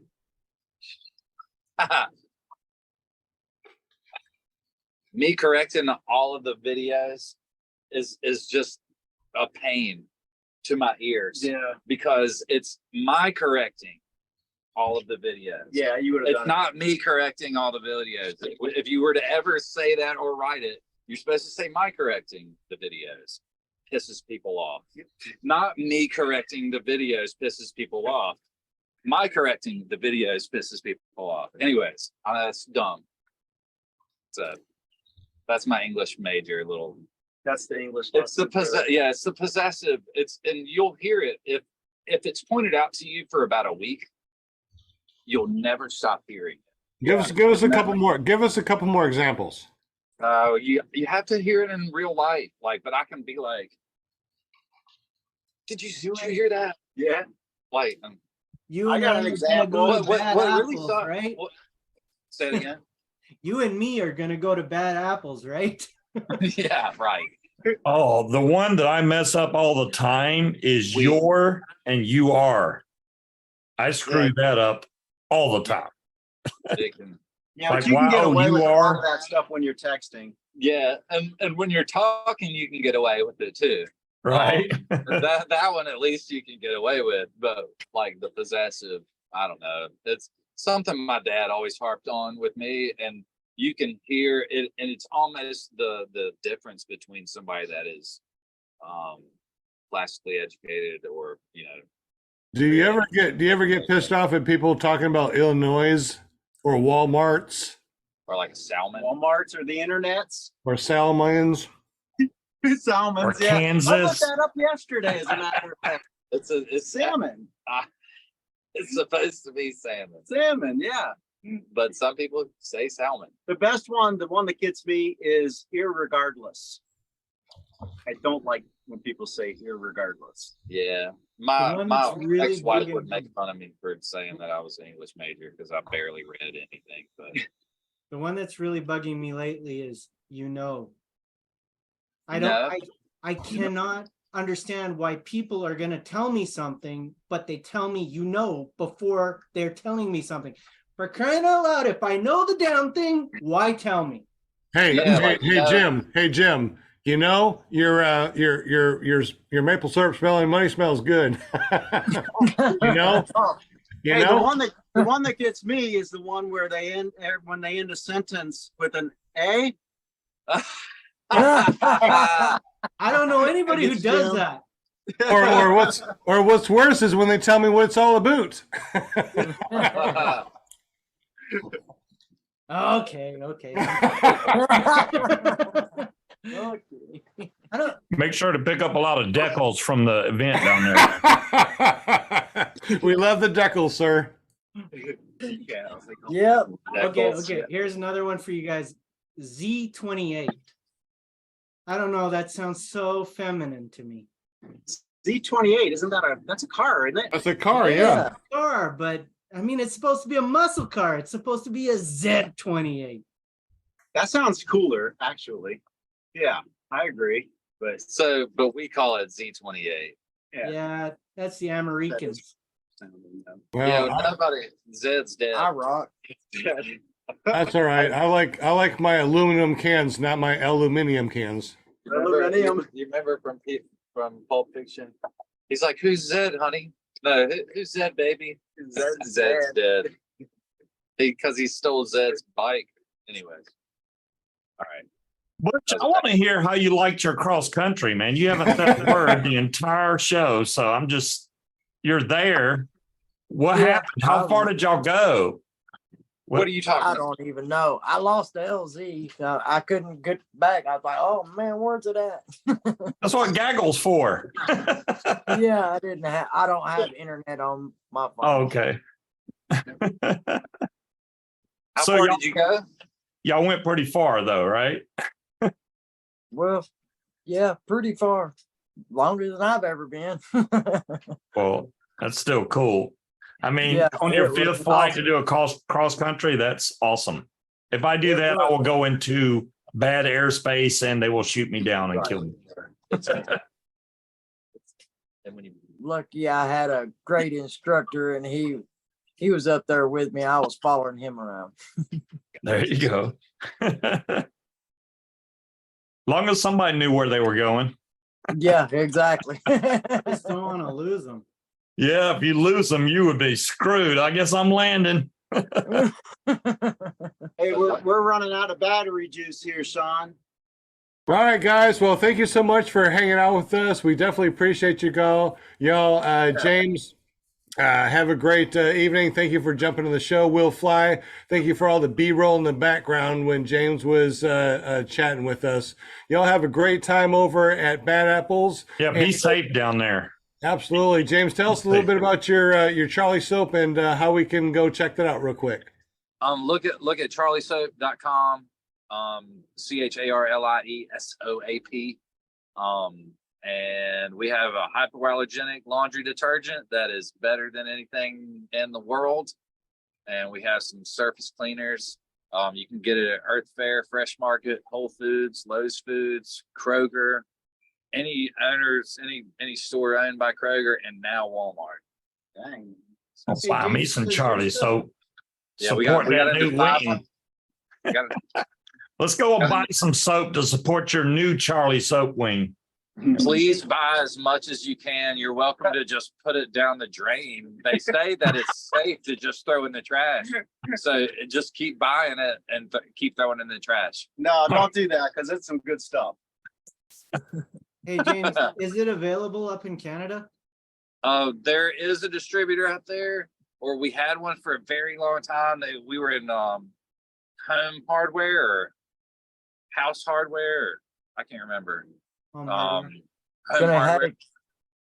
But we don't think we have it anymore up there. So I'm sorry.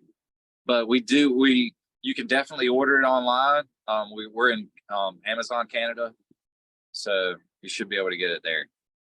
The other Nick said he's going to Walmart right now. Is it already in the Walmarts or are you just Okay, so it left 4 Walmart DCs the distribution centers last Thursday. And so it's being rolled out to all 42 of their distribution centers, and going into 500 stores. So I don't know if it'll be, there's probably 2,500 stores or 2,000 stores, something like that. And anyways, so we're only getting 500 of them, and they're going to figure out how well it sells and in what kind of demographic it'll sell. And then they'll send it out to all those stores that it kind of hits well in. right? And anyways, I'm learning all about it. I'm in the production side of things. But if please give it a try. It's me and my family and all of my friends, because I basically just have employees that are my friends, and they're all the breadwinners of their families. And so we've got 10 families that are represented by Charlie Soap, and we're doing pretty good. And so we could appreciate the support. If you bought me a Charlie soap wing, I'd fly it. Yeah, it's so funny. I've gotten that offer from a lot of people. I didn't think that I would get that offer. Here's another one. Just saying. There you go. Just another one. Just start giving out those Charlie soap wings, and you'll be seen all over the United States and the world. Yeah, next Yeah, t-shirts, but- man. Just go straight for the Just wings. No t-shirts. I mean, screw that. We need wings. Cars. I could give away cars with it on there. Jets, even. Yeah. I used to be allergic to dial soap. Is that because of how much lye they put in it, or what do you think that is? I would just break out when I use dial soap. Really? Yeah. Anytime that you have a detergent or a soap that leaves a residue behind, you have a chance to be allergic to it. So what you want to look for is a soap or a detergent that rinses thoroughly. If it rinses thoroughly, then it doesn't matter if it cleaned anything or not. It will at least not hurt your skin Okay. because Cool. it won't be left behind. I thought all And the so that's the only soap, thing I can. all the soap instructions always say rinse thoroughly. Do they not? They do, and then Uh-oh. I They're think that was gone. battery power. Well, Yeah. I guess we just lost them. Yeah. On that note, Oh, wait, he's back. oh, there they are. lost it Okay. for a second. So they do say rinse thoroughly. The thing is, okay, so on detergents, if you want to do a little soap thing here, detergents, basically they've been making the same detergents since the 1950s, since Procter and Gamble bought out their patents for synthetic soaps from somebody in the 50s, and they published the book about all the detergents, and everybody's been using that same detergent formula since the 50s, or a variation thereof. And so it doesn't rinse very well, it doesn't clean very well, but they do use it, and they put brighteners in there because it doesn't get rid of the stains very well. And they put scents in there because sometimes it doesn't get rid of BO like it should. And then sometimes they put lubricants in there because those brighteners and those perfumes will eventually cake up on your clothes and on your machine. And you'll notice that if you ever have had a washing machine fixed by a technician, they'll always talk about the residues and the gunk inside the machine, and it's from the detergent that you're using, and they'll always recommend something. But there's really only one detergent out there that doesn't leave a residue behind, and that's mine. There's every other one leaves some type of residue behind, and even if they say that it's hypoallergenic, what they're going to tell you is that they don't leave a residue that you can be allergic to. But still, it's a 1 in a million shot. You could still be allergic to something because it's there, and you could have some weird adverse effect.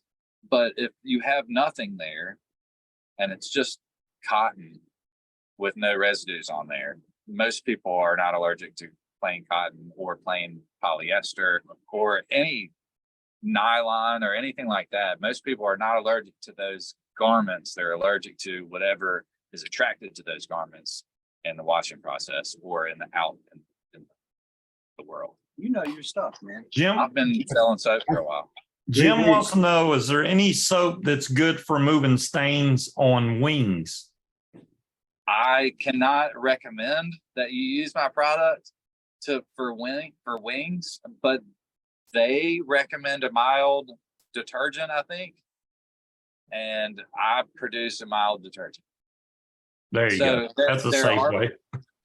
There are people that, and some people say don't ever put any detergents on there, and that's a very good idea because every other detergent could either leave a residue that could age your wing quickly, or it could affect some type of glue or some type of coating on your wing. So the best thing is just to keep it clean and rinse it. I've heard of people putting it in like dunking their wing in a 55-gallon drum of water, just so they knew that it was clear water and that it was just going to rinse out, and they had a perfect place to set it out. And that's the best thing to do, I've seen. But I've also heard of people taking Charlie soap and putting it in that 55-gallon drum, and it coming out spotless and crinkly and like crispy again. So I've heard that. I don't know if it's the truth, and I can't say that you should do it, but I've heard that it brings the crispy back. Don't put it in the dryer. Also, I heard that you can wash your risers and get a lot of dirt out of your risers if you wanted to unhook all the lines and throw them in the washing machine. That's actually a good idea. There's a couple of guys that did that to get their cleats to work again. Their trim cleats. And I they said wouldn't that once they doubt got that super because- clean and got the fabric working again, like the clean again, it would really bite. So I wouldn't Yeah. doubt that those things pick up a lot of dirt because when I was down at the Arizona Flying Circus and Salton, I picked up a lot of that magnetic sand. And I still, every single flight, I still am brushing off that magnetic sand. And there's none of it around here. yeah. Yeah, it's like all iron oxide out there, I guess. My brother would be proud that I'm some kind of You knew that. chemistry. Yeah.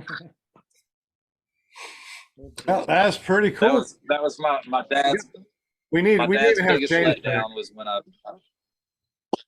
well, anytime I appreciate all the talking.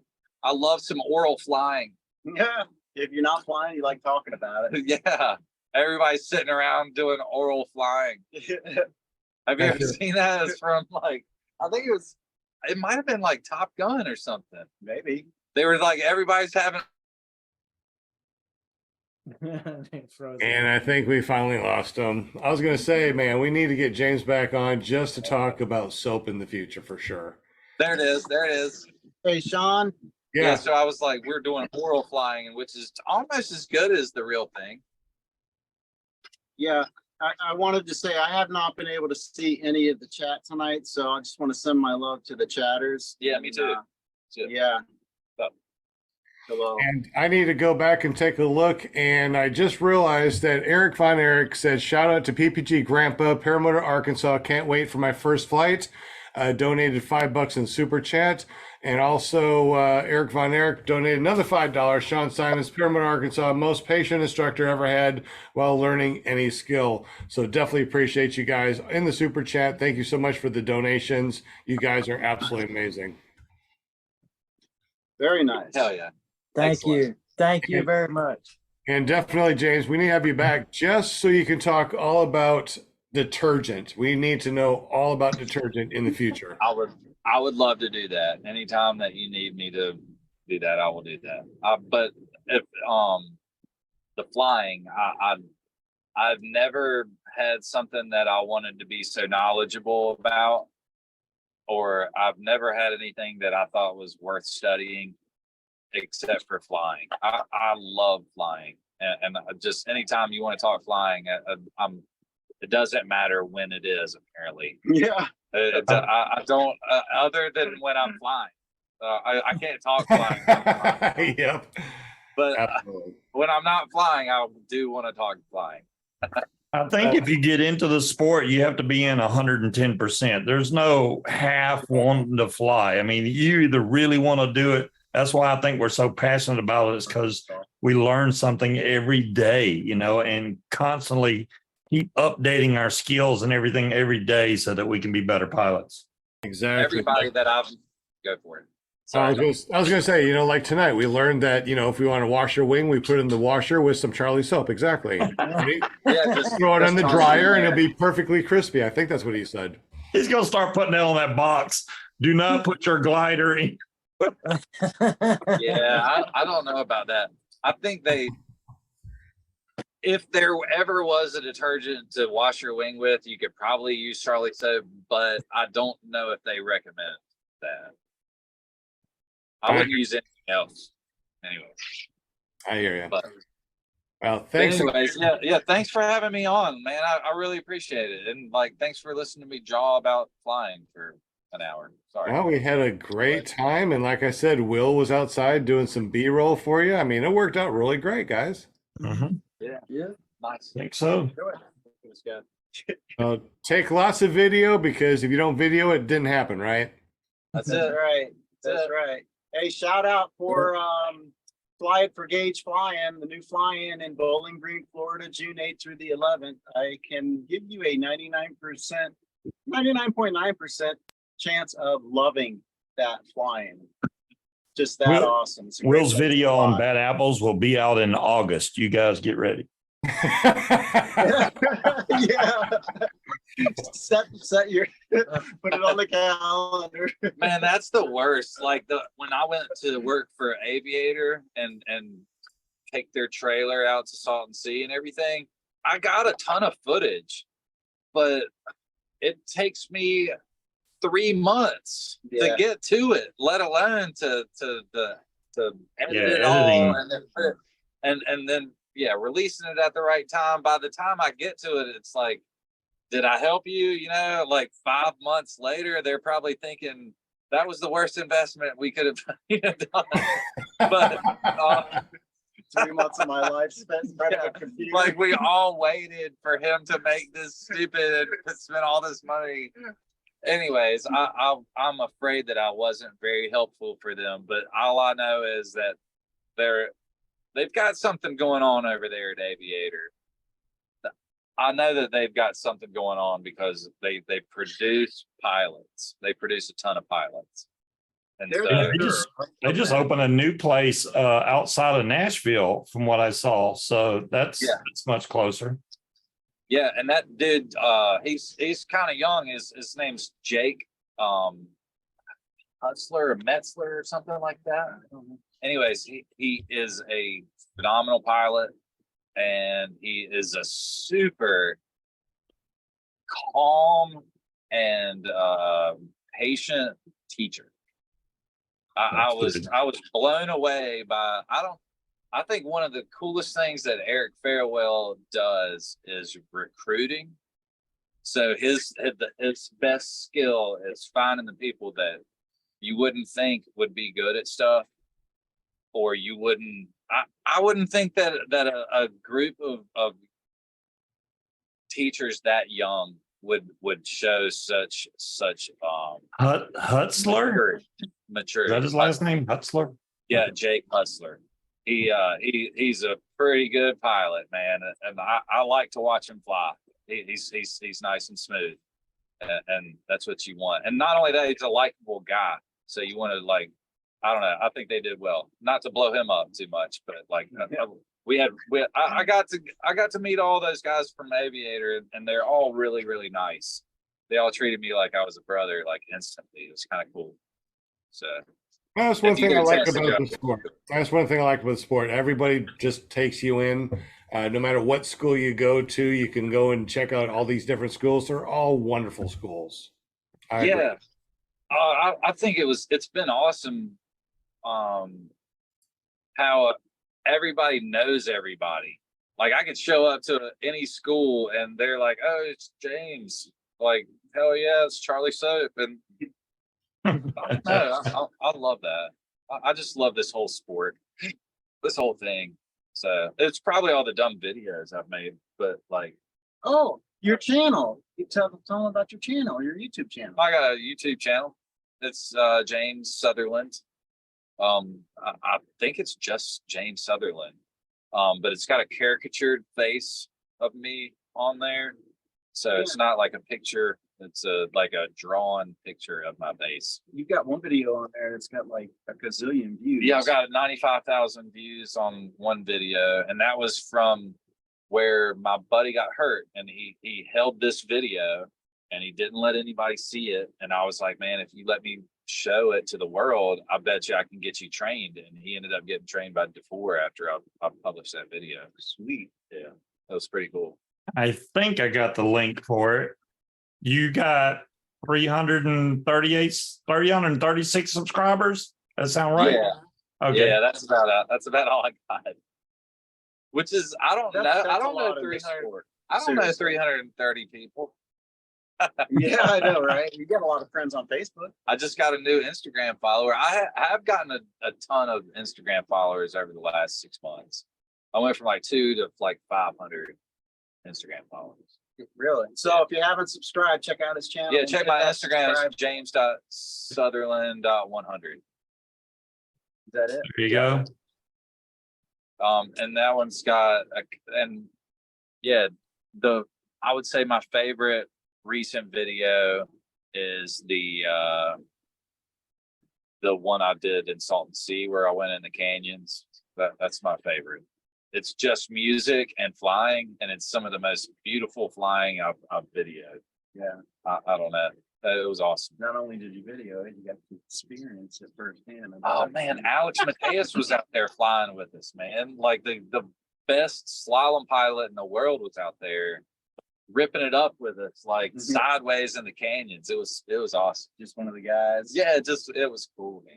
Hey, we're going to be back. This isn't goodbye. We're going to be back on Friday night, Sean. We're going to be live from Bad Apples 2023 at 8 p.m. on YouTube. Remember that? Wait, Friday. I'll be doing my show Friday at 8. How can I watch y'all? Oh, man, that's right. Oh, well, what we're going to do is I don't know. The ball's in your court, Sean. one of them's going to have to go. Sorry, Steve. We'll miss you, man. I know, right? I'll miss you guys.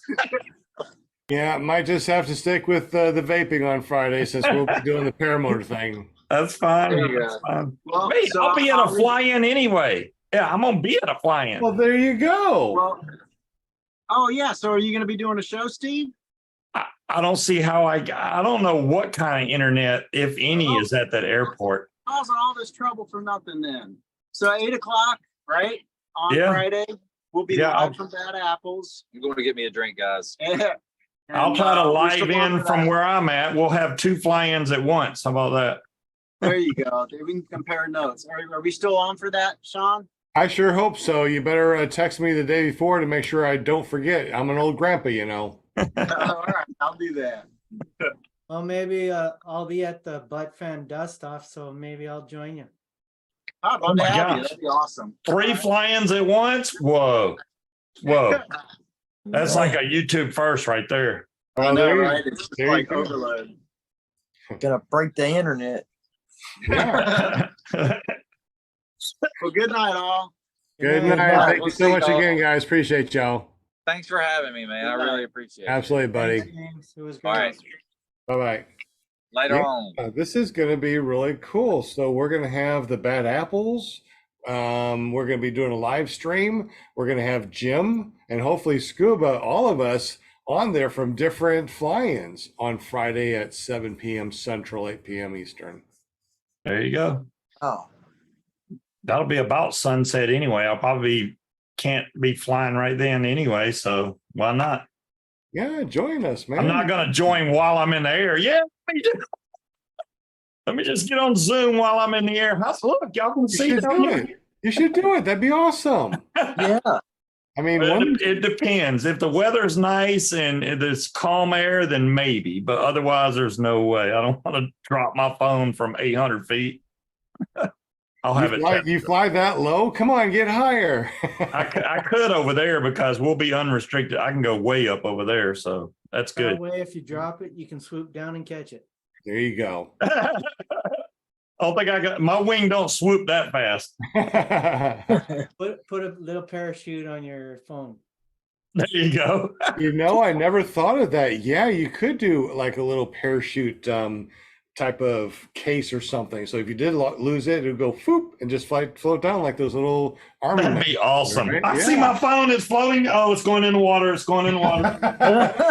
You have like a little flash on it or something, some strobe or something going. That'd be pretty cool.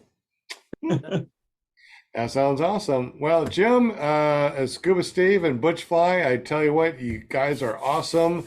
Hey, Butchfly, do you want to tell us a little bit about your 5th flight today since, you know, we're still on? And It was awesome. I loved it. I got a great instructor, and he makes sure I do.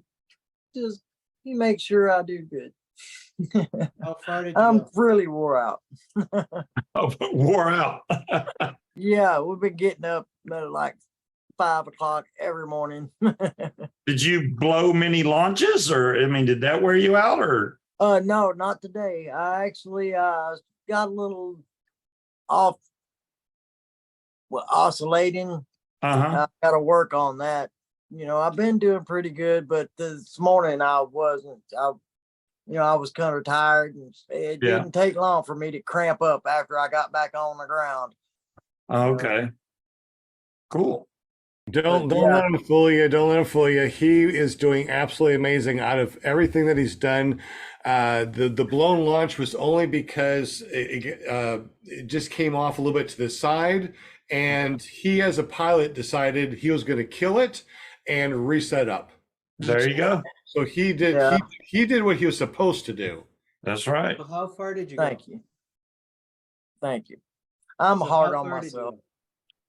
Well, it's better to kill it than let it keep running and the wing come down and then the lines get caught in the prop. That would be bad. So Yeah. yeah, it's better just Yeah. to shut it down. You can always set up and go again, you know? Right. It's like that saying, it's better to be on the ground wishing you were in the air than in the air wishing you were on the ground. Yeah. Yeah, I think that we did maybe a 30-mile round trip. Nice. Country. So Nice. he- It was a long time. It When was we awesome. Went to a particular destination and then came back, or did you? we didn't land. We just went to a destination and turned around. Wanted to make sure it was safe for him, obviously. And when we got back, his gas was about that much. So Wow. we did it. We did it absolutely perfect. Beautiful, beautiful. Yeah. Well, that's fun. So, Thank you guys. Enjoyed it. And you think you'll get that Charlie soap up there in a Tim Hortons? Maybe you can get some then? Yeah, for sure. I'm definitely gonna have to get me some Charlie soap. Oh yeah. She's sounds she's pretty more allergic to soap than I used to be. Really allergic to, like I said, Dial, but she's allergic to most soap. So I'll try that, and if she likes that, then we'll just keep buying that. Shoot, Yeah. or at least for the clothes, you know, if it's just detergent. Right. really awesome. Well, guys, we're going to be getting up really early in the morning. So, Scuba Steve, tell us a little bit about what you do on Friday nights and how we check that out. Friday nights, I do a show about vaping mainly, but also talk about paramotor stuff. But this Friday, like I said, I'll probably be at a fly-in. So I don't know what my channel is going to do. I'm going to have to post something on Facebook, because if I do join in from the fly-in, then it's going to be on Sean's channel, not my channel. So it's going to be weird. But yeah, you can just go to paramotordude.com. That'll take you straight to my YouTube channel, and there you go. Excellent. And also too, real quick, because Butch Fly, he's starting to upload, he's starting to do videos and stuff. So Butch Fly, tell us a little bit about your YouTube channel and how do we get to it? PPG Butch and Butch Fly, ppgbutch.com, or you can go to Facebook and put in Butch Fly and check me out. Putting what I can on there. I'm not a real good at the editing, but I'm getting a little bit better. I got a great teacher at that too. Well, with 30 years of doing computer engineering and stuff, I can help him out just a wee bit, but whatever. But yeah, go to ppgbutch.com and that goes over to his YouTube channel, and just search for Butch Fly on YouTube. And also he's put himself up a brand new page, Fly Butch Fly. And if you find that, he's going to be putting up some really spectacular stuff on that Facebook page. So thank you, Yes. Butch, for doing all the cool stuff that you're doing. And Thank you. we definitely appreciate all the fun stuff that we get to watch on YouTube and Facebook. Also, we got Jim with his maple syrup smelling money. What would you say that you don't like? You don't like, or what was it? Is that what you said? Yeah. Yeah, I don't like being told what I know already. Well, Why tell me that I know it? well, I think that you're pretty cool, and I think, your printing and publishing place is pretty good, Tell us a little bit about that, and how do we get up with you and your flying shenanigans on YouTube? In case you don't know, you can get a hold of me through carepp.com, or give me a call at 306-946-4027, and you'll get a hold of us and we'll help you out with whatever you need printed. And if you'd like to check out some paramotor videos, then you can go to careppg.com. and you'll find lots. Find lots of cool stuff. That's awesome. And I hear that PPG Grandpa is worth 10%. What is that all about? A boot. Say what? PPG Grandpa is worth 10%. What is that all about? You know? know? We're supposed to be speaking English, not American. Oh, sorry about that. Now I don't even know what we were talking about. I don't know what Shit, we're gonna do either. you're worth The 10%, man. The 10%. Mention care or mention PPG Grandpa, and you'll get 10% off whatever you order. That is awesome. Man, I tell you what, you guys make me really happy. I love doing this show every Monday night. Jim has really helped us out a lot with the PPG calendar, ppgcalendar.com. Check that out too. You can get your very own calendar. So if you're out at Bad Apples and you got a lot of really awesome pictures, get up with Jim and get your very own Bad Apples calendar made. And you can go there at PPG Calendar, right? Not calendars. Calendar. Calendar. Is it Yes. is it R or ers? It's R-A-R. R.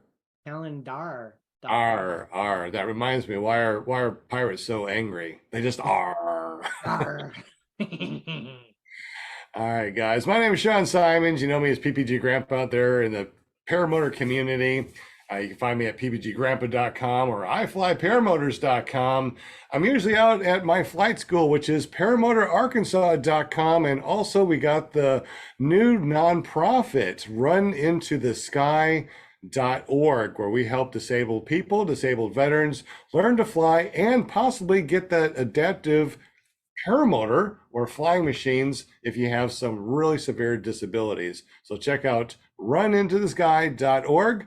We definitely appreciate any type of gifts. And we have a, what is it? We finally got this, guys, where we got the Run Into the Sky from Cash App, which is really cool. So if you want to donate to Run Into the Sky, you can do that through Cash App.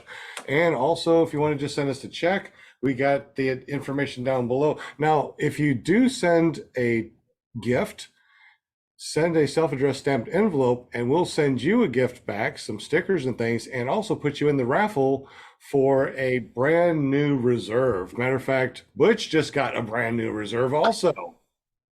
Yes, I did. And, we definitely appreciate everything that y'all do. You guys have a wonderful day, wonderful evening, a wonderful week. I hope everything's absolutely amazing for y'all. We'll see you next week. Same bat time, same bat channel. Blue skies, and I hope that all your paramotor activities are amazing and you're able to run into the sky. We'll see you next week. Peace out, y'all. Peace.